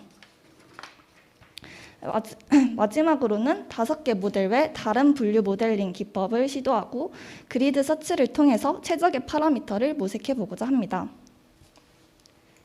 이렇게 여러 가지 한계점과 개선의 필요성은 있었지만 본 연구는 우선 환자가 호소한 증상에 개입될 수 있는 개인적인 편차와 주관성에도 불구하고 진료 과목별 전형적인 증상들과 유사성을 보이는지 그리고 어떤 차이가 있는지 확인해 보았다는 데 의의가 있습니다. 두 번째로 객관적인 의료 데이터가 아니라 환자가 직접 서술한 증상 테스트 데이터를 대상으로 진료 과목 분류 모델을 구축했다는 점, 그리고 정확도를 더욱 개선한다면 의료 소비자가 실생활에서 유용하게 사용해 볼 수 있는 모델을 구축해 보고자 했다는 점에 의의가 있습니다. 네. 발표는 여기까지고요. 들어주셔서 감사합니다. 네, 발표 잘 들었습니다. 수고 많으셨습니다. 혹시 시간이 조금 있는데 질문 있으시면 질문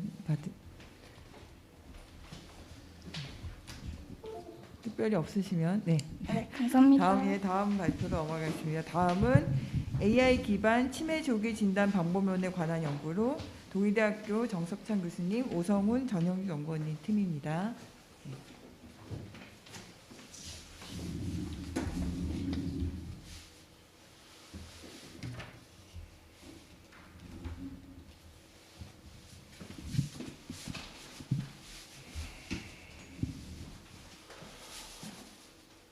반갑습니다. 저는 동의대학교 인공지능학과에 재학 중이고요. 그리고 동의대학교 IT 융합부품연구소의 기술혁신 팀장으로 근무하고 있는 오성훈입니다. 그래서 오늘 발표할 내용은 인공지능 기반의 치매 조기 진단 방법론에 관한 연구에 대해서 발표를 진행하겠습니다. 전체 목차는 서론 그리고 관련 연구, AI 기반 치매 조기 방법 그리고 결론 순으로 진행을 할 예정입니다. 아시다시피 치매는 국내뿐만 아니라 전 세계적으로도 가장 큰 사회적 문제 이슈로 대두되고 있습니다. 치매로 인해 지출되는 우리나라 사회적 비용은 약 15조에 육박을 하고 있고요. 치매 안정 1인당 관리 비용은 연간 2,100만 원에 육박하고 있습니다. 하지만 안타깝게도 이런 치매를 완치할 수 있는 약이나 치료법은 전 세계적으로 아직 존재를 하지 않고 있습니다. 그렇기 때문에 현재로서 치매를 조기에 발견해서 경과를 늦추는 것이 최선의 방법으로 최선책이고요. 그리고 경과를 늦추는 약물 치료 또한 치매 초기 증상 시에 가장 큰 효과를 볼 수 있어 치매 조기 진단이 가장 최선의 해결책이라고 현재까지는 볼 수 있습니다. 그래서 치매를 가장 명확하게 조기 진단할 수 있는 중요 단백질은 아밀로이드 플라크라는 물질이 있습니다. 그래서 이런 아밀로이드 플라크는 치매 발현 20년 전부터 이제 추적 관찰이 가능한데요. 가장 대표적으로 병원에서 실시하는 PET 촬영을 통해서 이 아밀로이드 플라크를 이제 관측할 수 있습니다. 하지만 이런 치매 아밀로이드 플라크를 관측하는 PET 촬영 비용이 1회에 100에서 200만 원을 호가를 하고 있습니다. 그런 상황에서 노인분들이 실질적으로 이걸 조기 진단, 정기 점검을 하기에는 상당히 경제적 부담이 있기 때문에 이런 경제적으로 이용할 수 있는 치매 조기 채널이 현재로서는 필요한 상황입니다. 그래서 본 연구는 아밀로이드 플라크를 어떻게 쉽고 저렴하게 진단할 수 있을까에 대한 문제점에서 출발했습니다. 그래서 치매 조기 진단에 새로운 접근 방법이 필요했고, 그리고 저희는 앞서 말씀드린 아밀로이드 플라크가 안구에서도 실질적으로 측정이 가능하다는 것을 포커싱을 두고 연구를 진행했습니다. 미국 LA 시나이 메디컬 센터라 곳에서는 이제 알츠하이머 치매 환자의 망막에서 아밀로이드 플라크가 존재하고 있다는 것에 대한 데이터를 발표했습니다. 이 시나이 메디컬 센터는 망막의 아밀로이드 플라크와 치매와의 연결 관계를 가장 세계적으로 선도하고 있는 연구 기관이고요. 사진에서 보시다시피 건강한 대조군과 알츠하이머 환자의 망막에서 이제 아밀로이드 플라크 형광 물질이 발현된다고 이제 연구가 되었고요. 그리고 이 연구를 위해서 커큐민 기반의 조영제와 레티나 스캐닝 절차를 이용해서 알츠하이머 환자 망막에서 아밀로이드 플라크를 발견한다는 내용을 발표를 했습니다. 그리고 미네소타 대학교 드럭 디자인 센터 또한 이런 이제 알츠하이머를 유발하는 것으로 알려진 베타 아밀로이드 단백질은 뇌뿐만 아니라 망막 내 혈관에도 쌓인다고 발표를 했고요. 빛을 쐈을 때 미세하게 바뀌는 현상을 감지해 치매를 진단할 수 있다고 발표를 했었습니다. 그리고 뉴로비전이라는 업체에서는 망막 내 자동 현광 시각화 측정을 위한 아피나 시스템을 개발하였고 사진과 같이 이제 망막 내 아밀로이드 플라크가 현광으로 발현하는 것을 측정할 수 있는 기술을 개발을 하고 있습니다. 일단 저희가 모든 사람의 신체 기관 중에서 비침습으로 촬영할 수 신경이나 이런 부분을 촬영할 수 있는 것은 안구가 유일하고요. 그래서 저희도 여기에 포커싱을 맞춰서 연구를 진행을 했습니다. 그래서 치매 조기 진단을 위해서 실제 의료 데이터에 적합한 VCG, 레스넷, 그리고 댄스넷, 인셉션 등 다양한 모델들을 연구를 진행을 했었습니다. 그리고 오브젝트 디텍션의 대표적인 욜로 V3와 마스칼 CNN의 D 모델을 분석을 진행을 했었고요. 그리고 저희가 의료 데이터의 이제 가장 큰 한계가 데이터가 많지 않다는 것에 중점을 둘 수 있습니다. 그래서 데이터 증강 기법 또한 같이 연구를 진행을 했었습니다. 그래서 우선적으로 치매 조기 진단 데이터에 대한 전처리 그리고 치매 안구 이미지 이중 분류 학습 모델을 구현을 했습니다.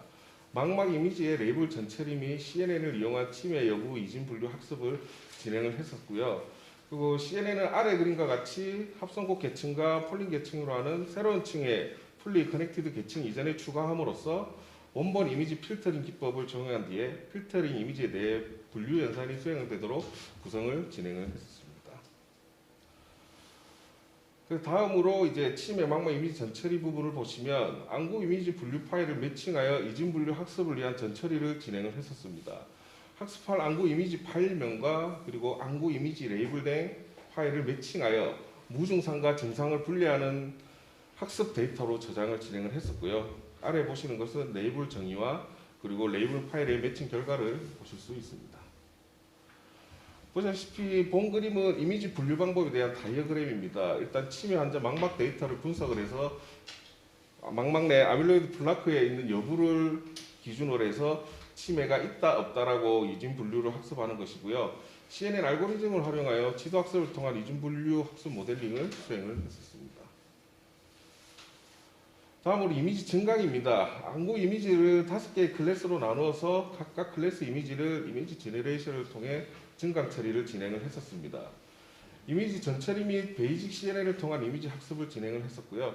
이미지 증강 옵션을 적용한 데이터들에 대해 프리프로세싱 모드를 통해 이미지 사이즈를 변환, 정교화를 진행 후 데이터를 분리 진행, 그리고 이미지 학습을 진행을 했었습니다. 아래 보시는 그림은 이미지 증강 처리에 대한 결과고요. 그 옆에는 학습에 대한 결과라고 보실 수 있습니다. 그래서 저희는 이제 치매 조기 진단의 딥러닝 모델을 최종적으로 구현을 했습니다. 치매 조기 망막 이미지에 대한 딥러닝 정확도 학습 모델을 기반으로 해서 인셉션 그리고 레스넷 V2 딥러닝 모델을 사용하여 테스트 및 성능을 확인했고요. 두 개 모델을 통합하여 최적의 성능을 확보했고 일단 자체 망막 데이터를 기반으로 해서 딥러닝 정확도를 측정해 본 결과 약 94%의 정확도를 보였습니다.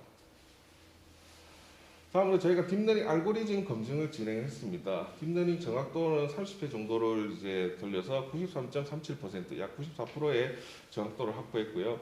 오버피팅이 일어나지 않는 것 또한 저희가 확인을 했었습니다. 그래서 딥러닝 모델에 대한 저희가 최종 검증을 진행했습니다. 그래서 공인 시험 기간을 통해서 진행을 했었고요. 그리고 가장 중점이 되는 것은 딥러닝 이제 알고리즘의 정확도 그리고 재현율이라고 볼 수 있습니다. 정확도는 실제 툴인 것을 툴로 예측하고 그리고 펄스인 것을 펄스로 예측하는 비율을 말하고요. 재현율은 실제 툴인 것 중에서 이제 모델이 툴인 것을 예측하는 비율을 얘기합니다.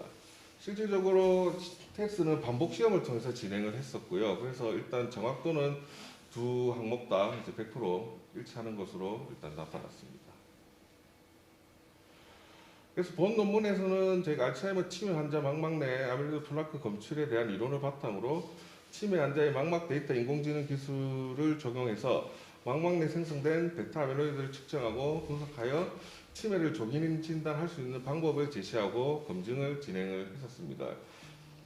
그래서 사회적 문제로 대두되고 있는 이런 침해가 관련 문제를 침해 이제 인공지능 알고리즘 사용해서 침해를 조기에 진단함으로 해서 이런 사회적 문제를 해결할 수 있는 대안으로 활용이 가능할 것이라 보여집니다.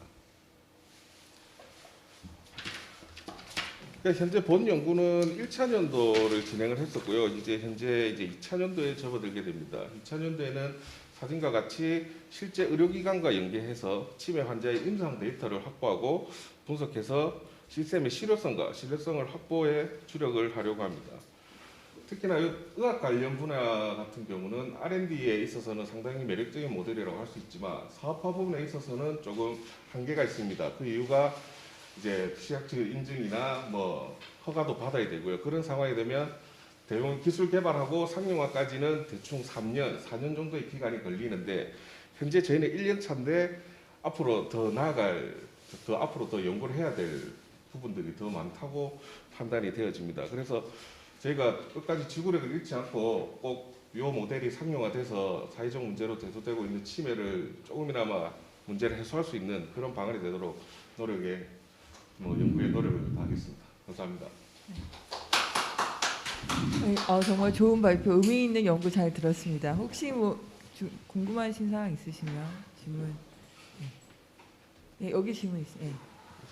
학습 데이터는 얼마나 사용하는 학습 데이터는 저희가 텍스트 데이터로 준비한 거 한 4,000장 정도로 진행을 했습니다. 근데 그게 일단 정형화된 데이터라 보니까 저희가 실제 이제 임상 데이터하고 정형화 데이터하고 이제 비교하는 작업을 이제 올해부터 진행할 예정입니다. 그러니까 쉽게 말해서 실제 임상 데이터는 또 다른 영역이 분명히 있을 거라고 판단을 하거든요. 그래서 그거에 대해서 연구도 올해는 계속 진행할 예정입니다. 4,000장은 직접 만드신 건가요? 아니면 아니요, 그건 이제 제공을 받아서 저희가. 병원에서 네. 그럼 지금 영상 분석 이거는 실증을 하기 위해서 수집하는 건가요? 그 연구 참여자 모집하는 거는?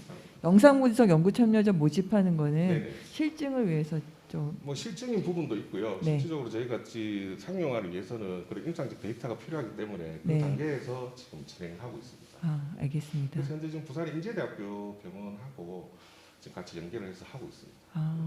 그래서 심사는 이제 뭐 조건부 승인이 나서 데이터 수집하는 데 크게 문제는 없을 것 같습니다. 되게 굉장히 의미가 크겠는데요. 예, 뭐 성공만 한다면 크게 의미가 되게 클 것 같습니다. 네. 좋은 발표 감사합니다. 네. 네.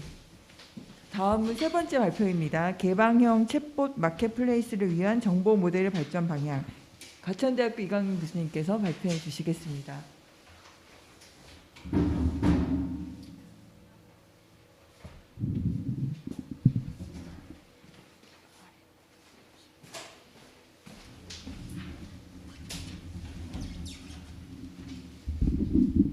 네.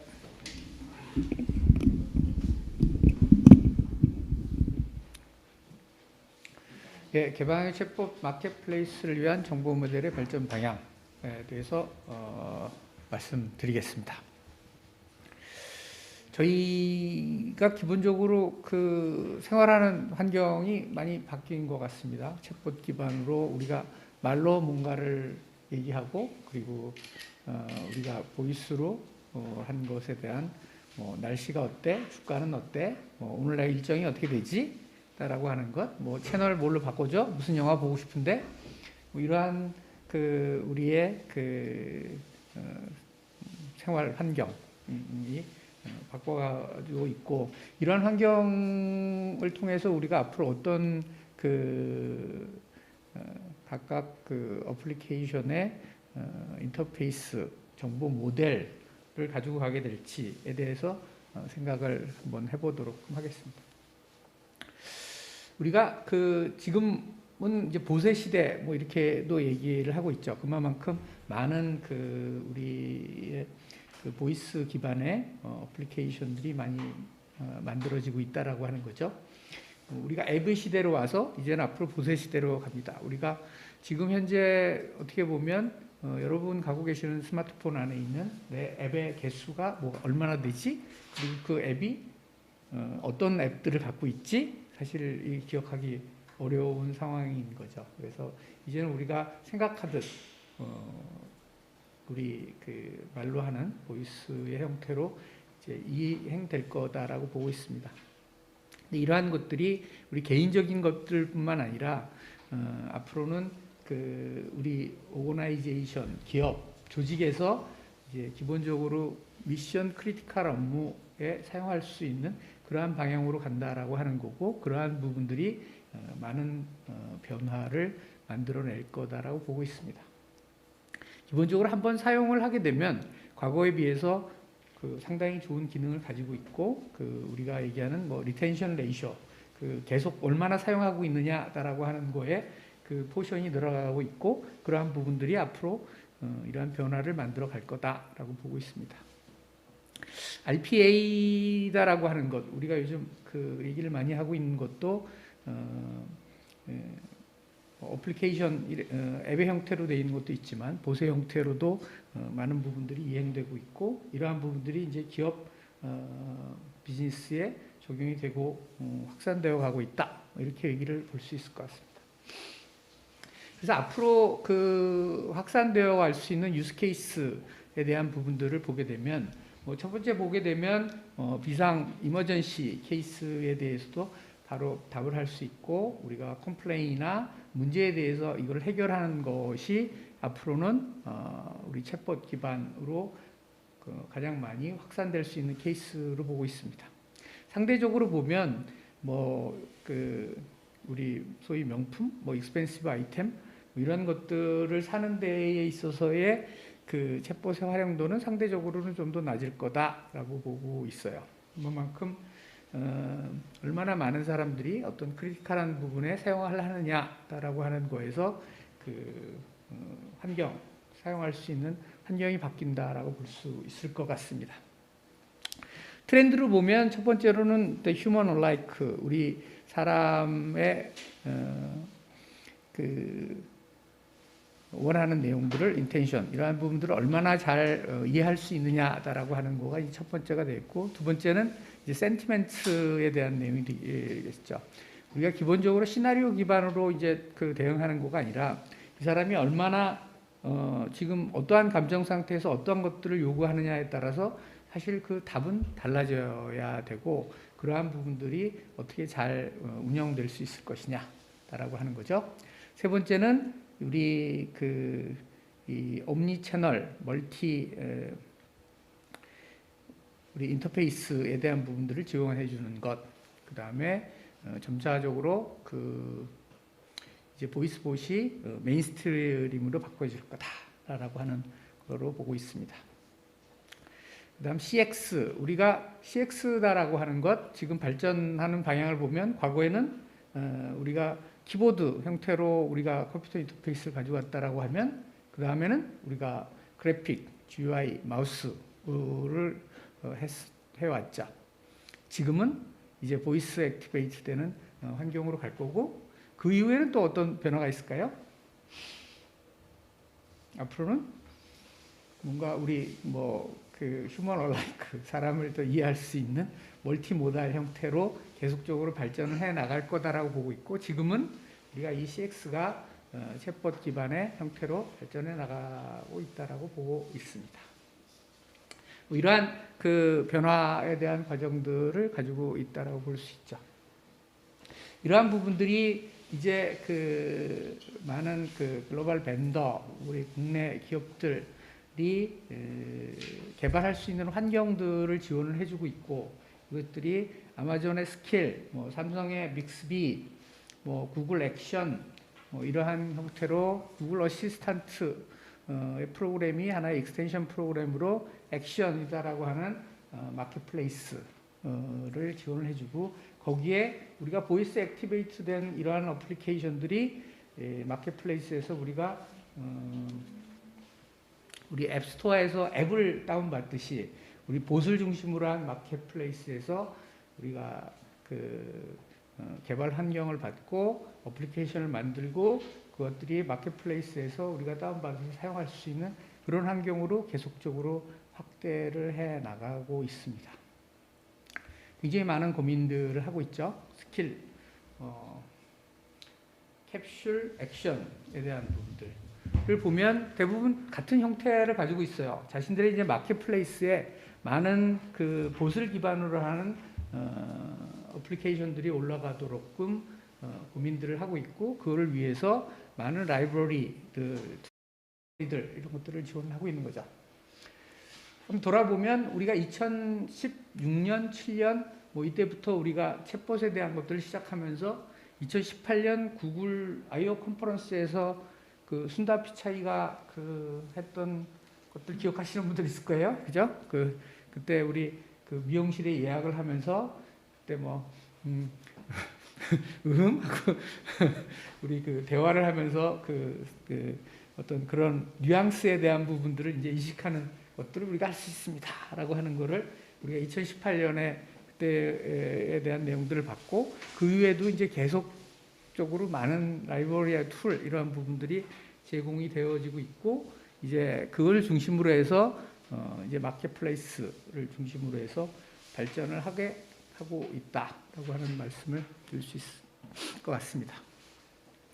이러한 부분들이 이제 그 여러 가지의 유스 케이스로 적용이 된다라고 보고, 이것이 이제 인포메이션을 주는 것, 뭐 날씨가 어때, 뭐라고 하는 것, 그다음 어플리케이션, 뭐 티켓을 사는 것, 그다음에 엔터프라이즈 프로덕티비티, 일단 기업이 이제 사용을 하기 시작했다라고 하는 부분들이 달라지게 되는 거죠. 그 고객에 대한 응대 이외에도 기업 내의 그 비즈니스 오퍼레이션에 대해서도 봇을 기반으로 사용을 한다는 거죠. 내가 지금 우리 매출액이 얼마야? 유럽에서 지금 얼마나 팔려 있지? 라고 하는 기본적인 우리 비즈니스 디시전 서포트에 대한 어플리케이션들이 이제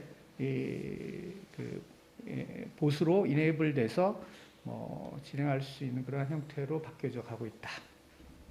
그 외에도 이제 IoT에 대한 부분들도 봇으로 가게 되죠. 웨어러블, 어플라이언스, 우리 자율주행 관계되는 이러한 부분들.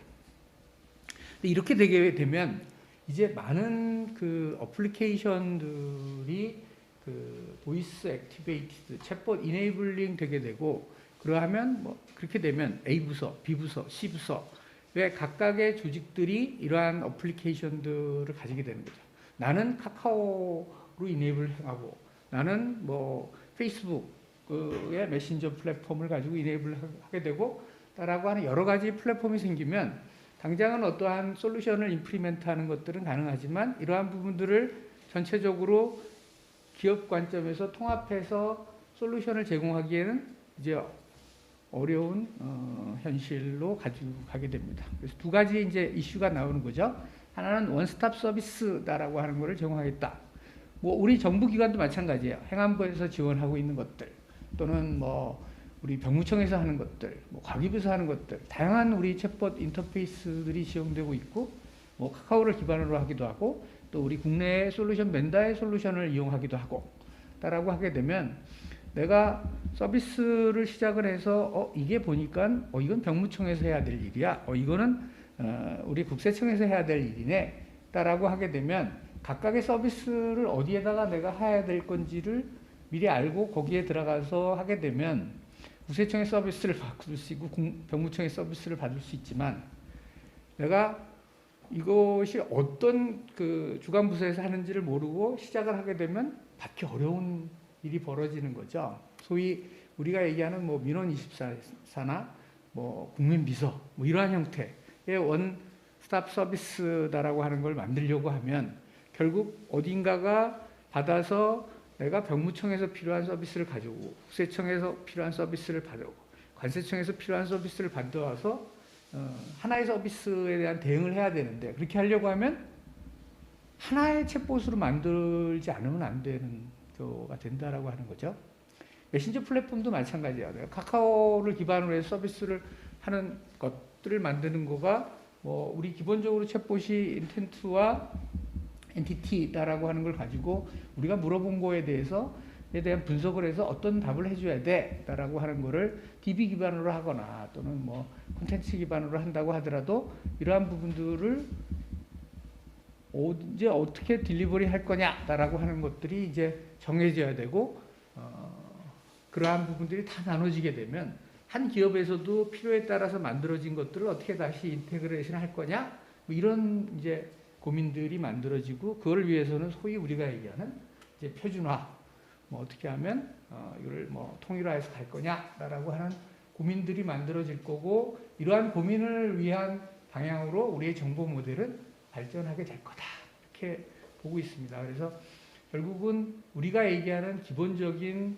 그 인텐트와 엔티티다라고 하는 거를 어떤 표준화된 마켓플레이스 안에서 내가 하는 이러한 그 봇들이 서로 인터페이스를 가져갈 수 있겠느냐라고 하는 관점에서 보면 기본적으로 페이스북이나 또는 뭐 그 아마존의 스킬이나 이런 데들은 각각 지원하는 툴과 라이브러리 기반으로 해서 그 봇들이 서로 올라가서 내가 그 필요한 기능을 사용하는 봇들을 사용을 하게 되고 이제 그러한 것에서 내가 각각에 있는 봇들을 이용을 하려고 하면 나는 뭐 세일즈와 관계되는 것, 티켓을 예매하는 것 또는 뭐 어떤 관광 명소를 찾는 것 이러한 각각의 봇들을 내가 그 대표적인 하나의 봇으로 우리가 여러분들 뭐 실이나 그 뭐 빅스비나 이런 것들을 가지고 처음에 알렉사나 이러한 것들을 갖고 얘기를 시작하면 그 알렉사의 하나의 봇이 모든 것들을 지원할 수가 없고 그것들이 하나의 유니버셜 봇이다라고 하는 것들이 만들어지고 다시 여러 개의 서브 봇을 인테그레이션해서 필요한 티켓을 예매하는 것 또는 뭐 다른 뭐 그 예약을 하는 봇 뭐 이러한 것들이 서로 연계돼서 갈 수 있는 서로의 그 인터페이스 체계가 만들어질 거다라고 보고 있습니다.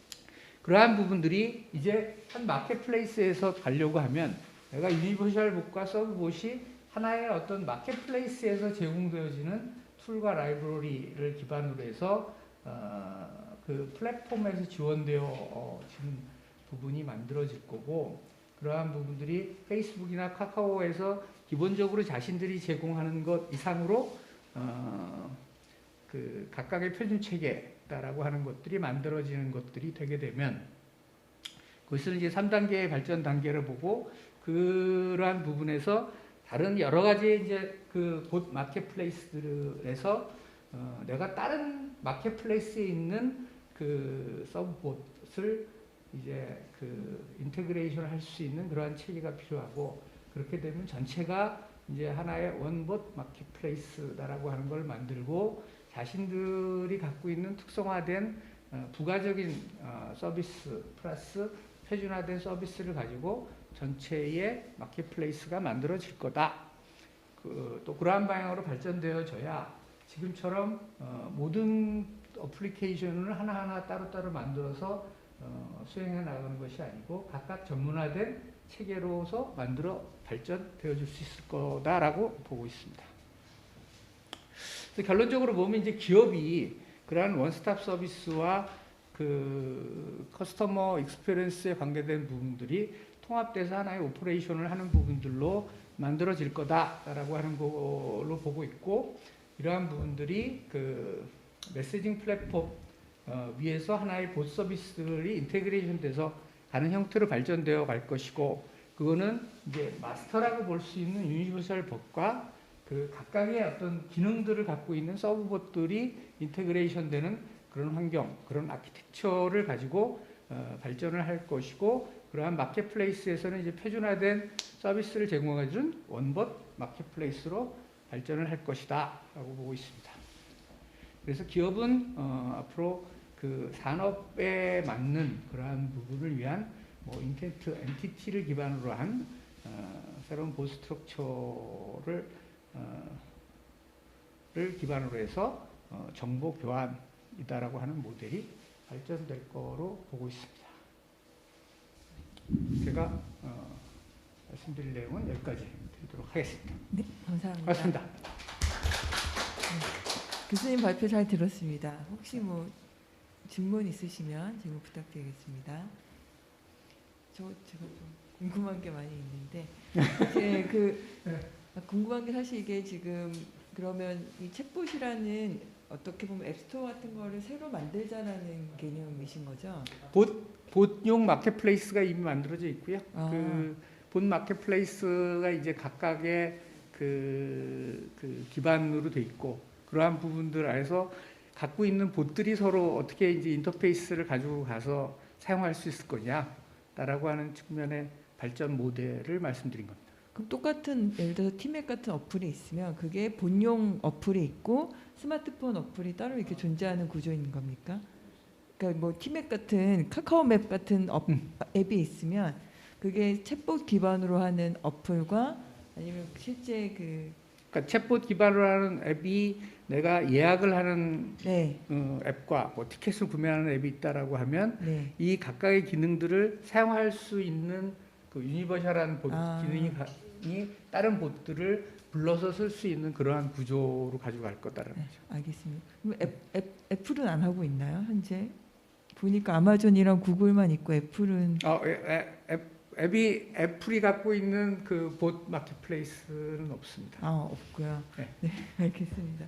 저 이렇게까지 마켓플레이스가 많이 발전하는지 모르고 있었는데 아니 이렇게 될 거라는 겁니다. 될 거라는 지금 서로 사실 이런 것들은 그 현재로는 이러한 액티비티가 이루어지는 건 아니고요. 네. 하지만 우리 리퀘어먼트는 있는 거거든요. 정부 네. 같은 경우에도 지금 예를 들어서 국민비서나 이러한 솔루션들이 어떻게 하면 각각의 다른 여러 기관에서 하고 있는 그 서비스를 한 대로 묶을 거냐라고 하는 걸 보고 그 인터페이스 찬넬을 누군가 어딘가 만들어줘야 되거든요. 네. 만들어지면 걔가 어떻게 부를 거냐라고 하는 부분들이 고민돼야 되고 그 고민은 사실 시작됐어요.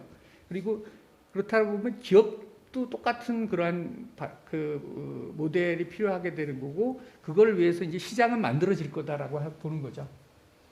자, 알겠습니다. 우리가 필요에 따라서 모든 것들을 다 만들어 가지는 않을 테니까요. 네. 근데 그거 인테그레이션이 되려고 하면 이제 서로 주고받는 정보 모델 체계가 표준화되어야 내가 티켓팅을 직접 하는 것들은 누군가 만들어 쓴 거를 갖다 쓸 수 있다는 거예요. 근데 내가 한번 던져주고 지금 챗봇에서는 던져주고 다시 받으면 네. 그 일이 어떻게 되어진지를 전달하는 체계는 전혀 만들어져 있지 않아요. 네. 그러니까 그런 부분들이 이제 만들어져야 지금 얘기 드리는 이러한 부분들로 발전할 수 있을 거다라고 하는 거를 제안 드리는 거죠. 지금 단계는. 굉장히 선도적인 사실은 어떻게 보면 챗봇 쪽에서 예, 이제 활용성이 높아지고 많은 분야에 쓰고 있는데 좀 표준화되지 않고 서로 일관성이 없이 쓰고 있는 시장을 좀 좋은 그렇죠. 모델을 제시를 해주시고 계신 것 같습니다. 네, 맞습니다. 좋은 발표 잘 들었습니다. 예. 혹시 추가 질문 있으시면 네, 오늘 고맙습니다. 말씀하셨습니다. 감사합니다. 저희가 조금 시간 여유가 있어서 다음 발표자는 천천히 여유 있게 해주셔도 될 것 같습니다. 다음은 사회 연결망 분석을 활용한 수도권 고속도로 기반 물류 네트워크 설계에 관한 연구 인천대 신강수 교수님과 공인택 연구원님께서 발표해 주시겠습니다.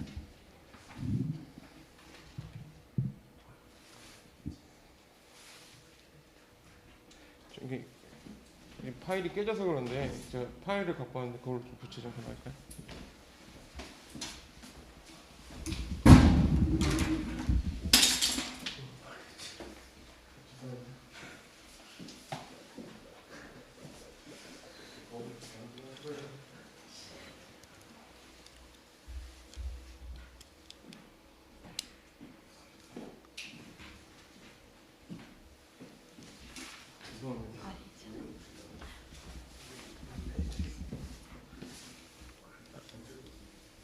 어려운 거 하셨나요, 교수님? 어려운 거 하신 거예요? 이게 해결이 돼. 아, 네 맞습니다. 마우스까지. 아, 네. 감사합니다.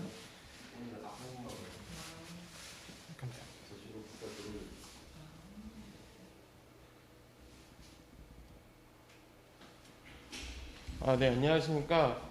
그 사회 연결망 분석을 활용한 수도권 고속도로 기반 물류 네트워크 설계에 관한 연구를 발표하게 돼 인천대학교 동북아 물류대학원의 공인택입니다. 발표에 앞서 현재 온라인 쇼핑이나 온라인 쇼핑 성장에 따라서 물류 시장, 택배 시장도 성장함에 따라 현재 많은 고객들이 빠른 배송의 요구가 점점 증대하고 있습니다. 예를 들어 쿠팡의 로켓 배송이라든지 그다음에 마켓컬리의 이제 새벽 배송 같은 이런 빠른 배송의 요구가 되고 있는데 물류 유통 기업에서 이런 요구들을 고객들의 니즈를 충족하기 위해서 수도권 인근에다 물류센터 시설을 설치하기 위해서 여러 가지 노력을 하고 있지만 반대로 이제 수도권 지역의 높은 지가와 그다음에 인근 지역의 민원으로 인해서 쉽게 그런 물류시설 설치하기 위한 부지를 확보하기에는 굉장히 어려운 문제가 있습니다. 이게 본 연구에서는 그 사회 연결망 분석, 그러니까 수도권 고속도로를 활용하여, 그러니까 수도권 고속도로의 톨게이트를 물류센터 부지로 활용을 하여 수도권 물류 네트워크를 약간 좀 현재 부족한 수도권의 물류시설을 확보하고 또한 고속도로 유휴 부지의 약간 효율적 활용이라는 방안을 제시하는 연구를 진행하게 되었습니다. 발표를 시작하도록 하겠습니다. 본 연구의 순서는 다음과 같습니다.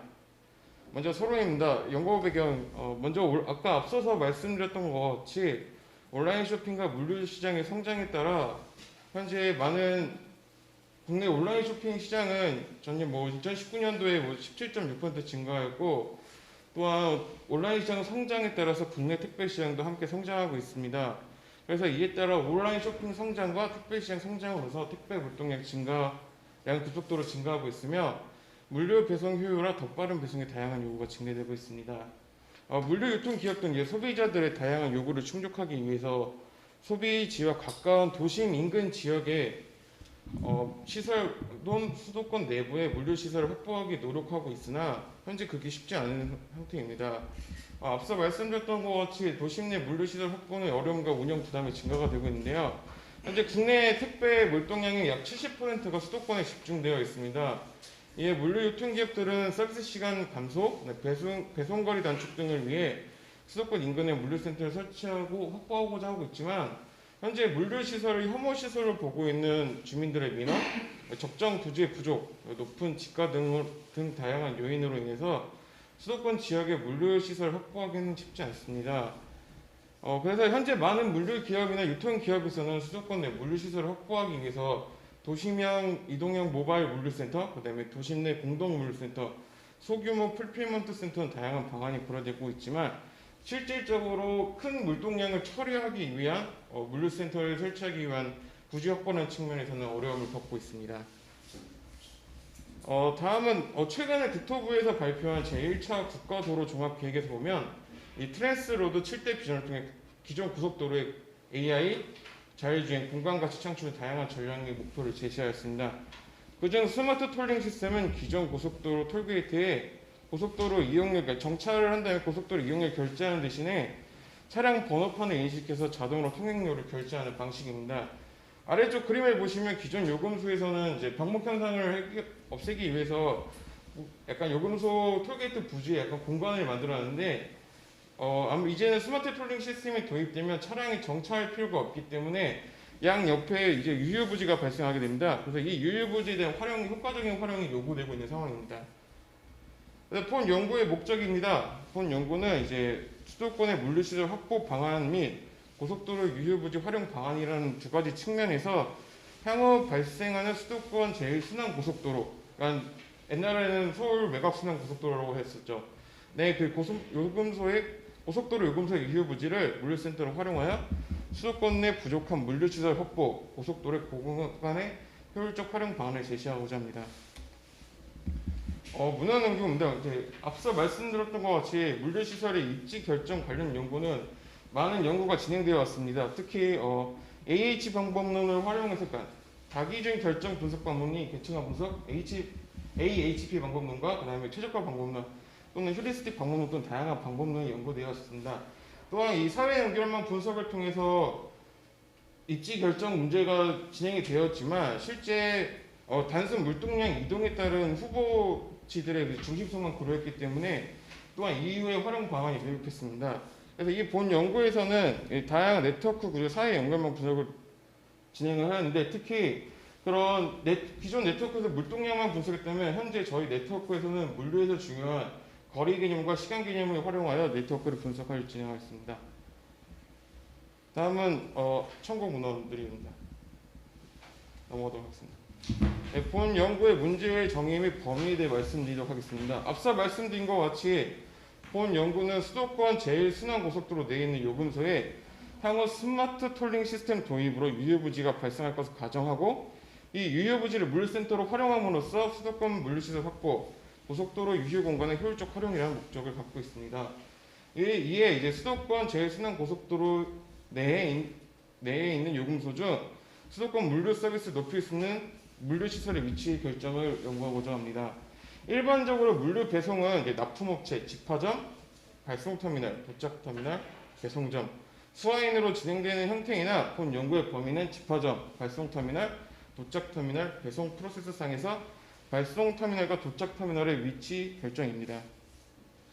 네, 본 연구의 실험 설계입니다. 먼저 첫 번째 단계에서는 물류센터 후보 대상지 분석을 위해서 현재 수도권 제1순환고속도로에 있는 고속도로 톨게이트 중 가용 면적과 용도 지역, 그다음에 물리적 구조를 분석하여 최종적으로 후보 대상지를 선정합니다. 두 번째 단계에서는 수도권 물류 네트워크 구성을 위해서 현재 그 수도권 내에 있는 우체국을 대상으로 각각 우체국의 이제 좌표 데이터를 활용하여 아크GIS를 제공하는 트럭의 이동 거리, 이동 시간 기반으로 네트워크를 구성하게 됩니다. 다음으로 사회 연결망 중심성 분석에서는 각각 구성된 네트워크를 기반으로 해서 매개 중심성, 근정 중심성, 아이겐 벡터 중심성, 페이지 랭크 중심성을 분석을 종합적으로 하게 됩니다. 네, 먼저 사회 연결망 분석 중심성 측정 반복문부터 말씀드리도록 하겠습니다.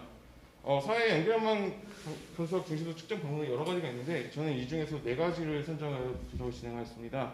첫 번째로는 매개 중심성이고, 매개 중심성은 네트워크 노드 내 간의 중개 역할을 얼마나 잘 수행하는가를 측정하는 개념이며, 근접 중심성은 노드의 근접도가 네트워크 다른 모든 노드들과 얼마나 근접하게 연결되어 있는가를 측정하는 개념입니다.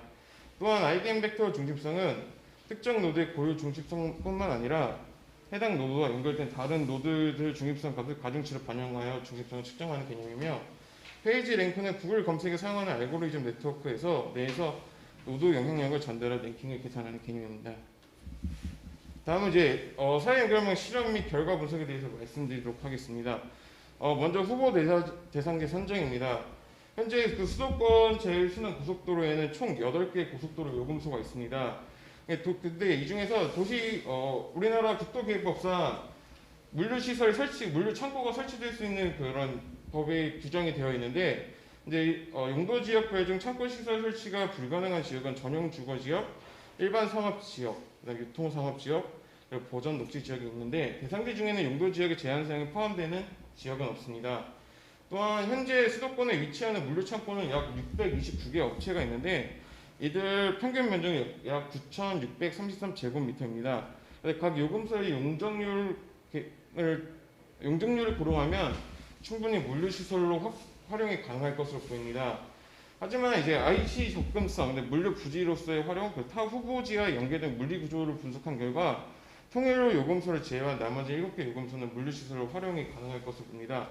뒤에서 좀 자세하게 말씀드리겠는데, 일단 앞서서 말씀드렸는데 고속도로 유효부지를 물류센터로 활용하면 어떻게 되냐면, 기존에는 일단 지방에 있는 물류 허브를 통해서 간선 트럭이 허브를 방문한 다음에 수도권에 있는 고속도로로 들어오게 됩니다. 그러면 간선 트럭이 각 톨게이트를 지나서 IC를 지나 각 지역에 있는 물류센터로 배송하고, 그 물류 배송 센터에서는 지선 트럭, 1톤 트럭을 활용하여 각각 소비자에게 택배 상품을 전달하게 됩니다. 하지만 유효부지 물류센터를 활용 시에는 간선 트럭이 물론 외부에서 물류센터로 들어올 수도 있겠지만, 그 간선 트럭이 물류센터 내가 고속도로 내를 정기적으로 스케줄상 배송을 진행하면서 기존 물류 운영 프로세서보다 약간 좀 더 짧은 거리를 운송할 수 있다는 그런 장점이 있습니다.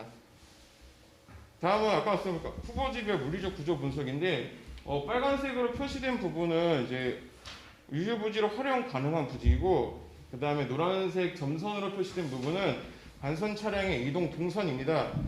다른 후보지들은 다 활용이 가능하지만 통일로 요금소 같은 경우에는 노란선이 빨간선을 지나갈 수 없는 구조이기 때문에 타 후보지와의 연계가 좀 불가능합니다. 때문에 본 연구에서는 타 후보지와 연계가 불가능한 통일로 요금소는 제외하고 분석을 진행하였습니다. 다음은 수요지 선정입니다. 사회 연결망 분석 진행하기 앞서 수도권 물류 네트워크 구성을 위해서 수요지 노드 선정을 진행하였습니다. 실제 물류 네트워크와 유사하게 구성하기 위해서 물류 사업을 운영하고 있는 우체국을 수요지로 선정했습니다. 수요지는 수도권 제1순환고속도로 반경 15km 이내에 있는 우측의 위치 정보를 활용하여 총 756개의 수요지 노드를 설정하였습니다. 다음은 물류 네트워크 구성입니다. 아크GIS에서 제공하는 트럭 운송 데이터를 활용하여 파이썬 라이브러리 네트워크 X를 활용한 네트워크를 구성하였습니다.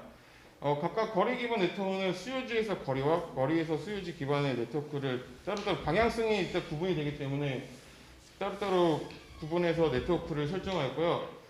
아래에서 보시면 시흥, 의왕, 청계, 구리, 남양주가 좀 높은 비율로 수요지가 할당이 된 것을 알 수가 있습니다. 다음은 시간 기반 네트워크입니다. 앞서 말씀드린 것 같이 거리 기반에서는 트럭의 이동 거리를 기반으로 네트워크를 구성했다면 이번에는 트럭의 이동 시간으로 네트워크를 구성을 하였습니다. 그래서 앞서 시간 기반 네트워크에서는 구리, 남양주, 시흥, 김포 순으로 약간 높은 비율로 수요지가 할당된 것을 알 수가 있습니다.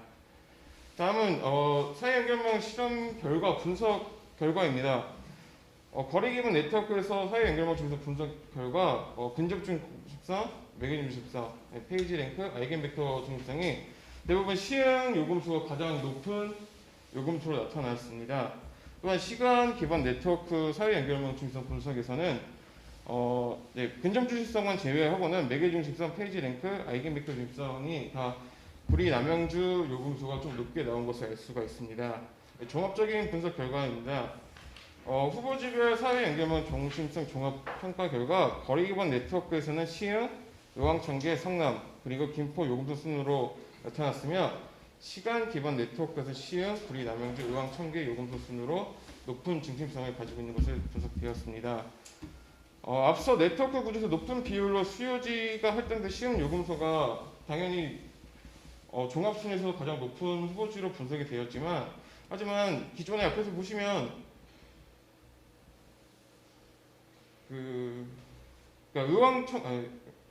시간 기반에서 의왕청계 요금소가 딴 후보지보다 많은 수요지가 할당되지 않았음에도 불구하고 높은 순위로 시간 기반 네트워크에서는 높은 순위로 종합 순위가 높은 순위가 나타났다는 걸 알 수가 있습니다. 네, 그럼 결론 말씀드리도록 하겠습니다. 앞서 말씀드렸던 것 같이 물류시설 입지 결정에 다양한 방법론들이 있습니다. 그중에 사회 연결망 분석을 활용하여 입지 선정도 연구가 진행되었지만 유통량 정보를 바탕으로 네트워크 구조의 중립성 위주가 주된 연구였습니다. 그러니까 한마디로 이 연구가 중립성까지 나왔지만 이거를 과연 어떻게 활용할 것인가에 대한 연구는 굉장히 미흡했습니다. 또한 기존에선 물동량 데이터만 활용했는데 본 연구에서는 이제 물류 배송에서 중요한 요즘 라스트 마일 배송이라고 많이 나오지만 중요한 운송 거리와 운송 시간 측면에서 네트워크를 구성해서 사회 연결망 분석한 결과를 도출했다는 점에서 본 연구의 의의가 있다고 생각합니다. 또한 마지막으로는 수도권에 부족한 물류 시설 확보와 그다음에 이제 고속도로의 유효 공간을 좀 복합적으로 활용할 수 있는 방안을 제시했다는 점에서도 의의가 있습니다. 하지만 본 연구는 사회 연결망 분석을 활용해서 물류시설 입지 결정한 연구였지만 실제 물류 네트워크 데이터를 활용하지 못했던 점에서는 좀 타당성 확보에는 좀 문제가 있습니다.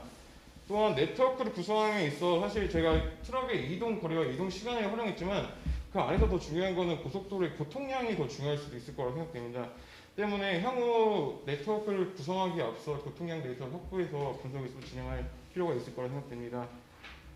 또한 향후 지금 저는 단순히 이제 입지 선정했는데 입지 선정에서 그 발생하는 효과 같은 것도 추가로 좀 연구가 진행되면 좀 더 좋은 결과가 도출될 수 있을 거라 생각됩니다.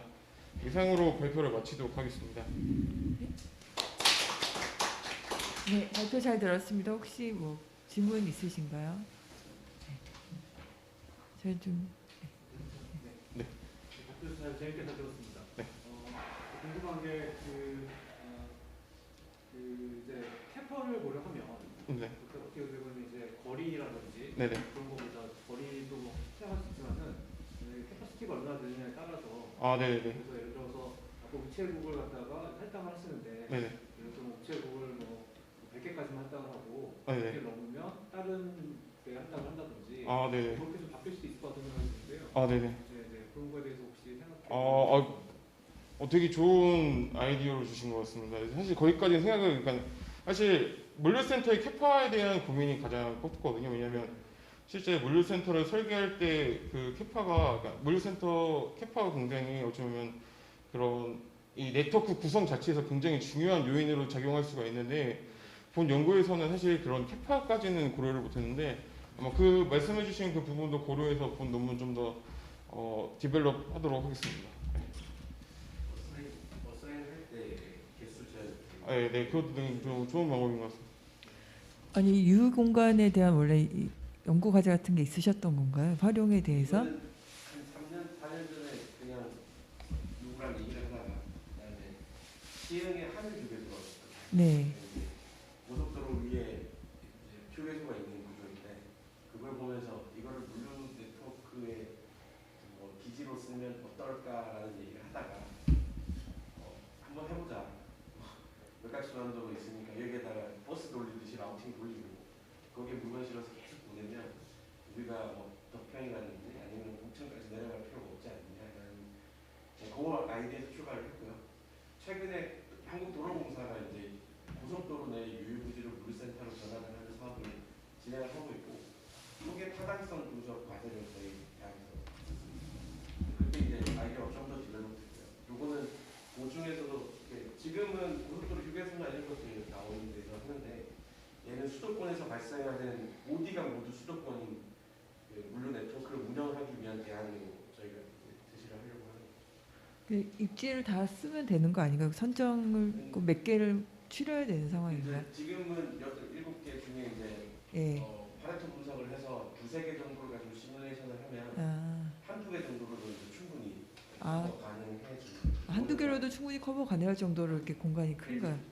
프리퀀시가 빨라지면 얼마나 턴오버레이션이 높아지느냐에 따라 하루에 2항차나 3항차에 따라서 한 번에 돌릴 수 있는 물건이 달라지잖아요. 네. 되게 소규모의 물류센터를 가지고도 이게 굉장히 빠르게 돌릴 수 있는 구조입니다.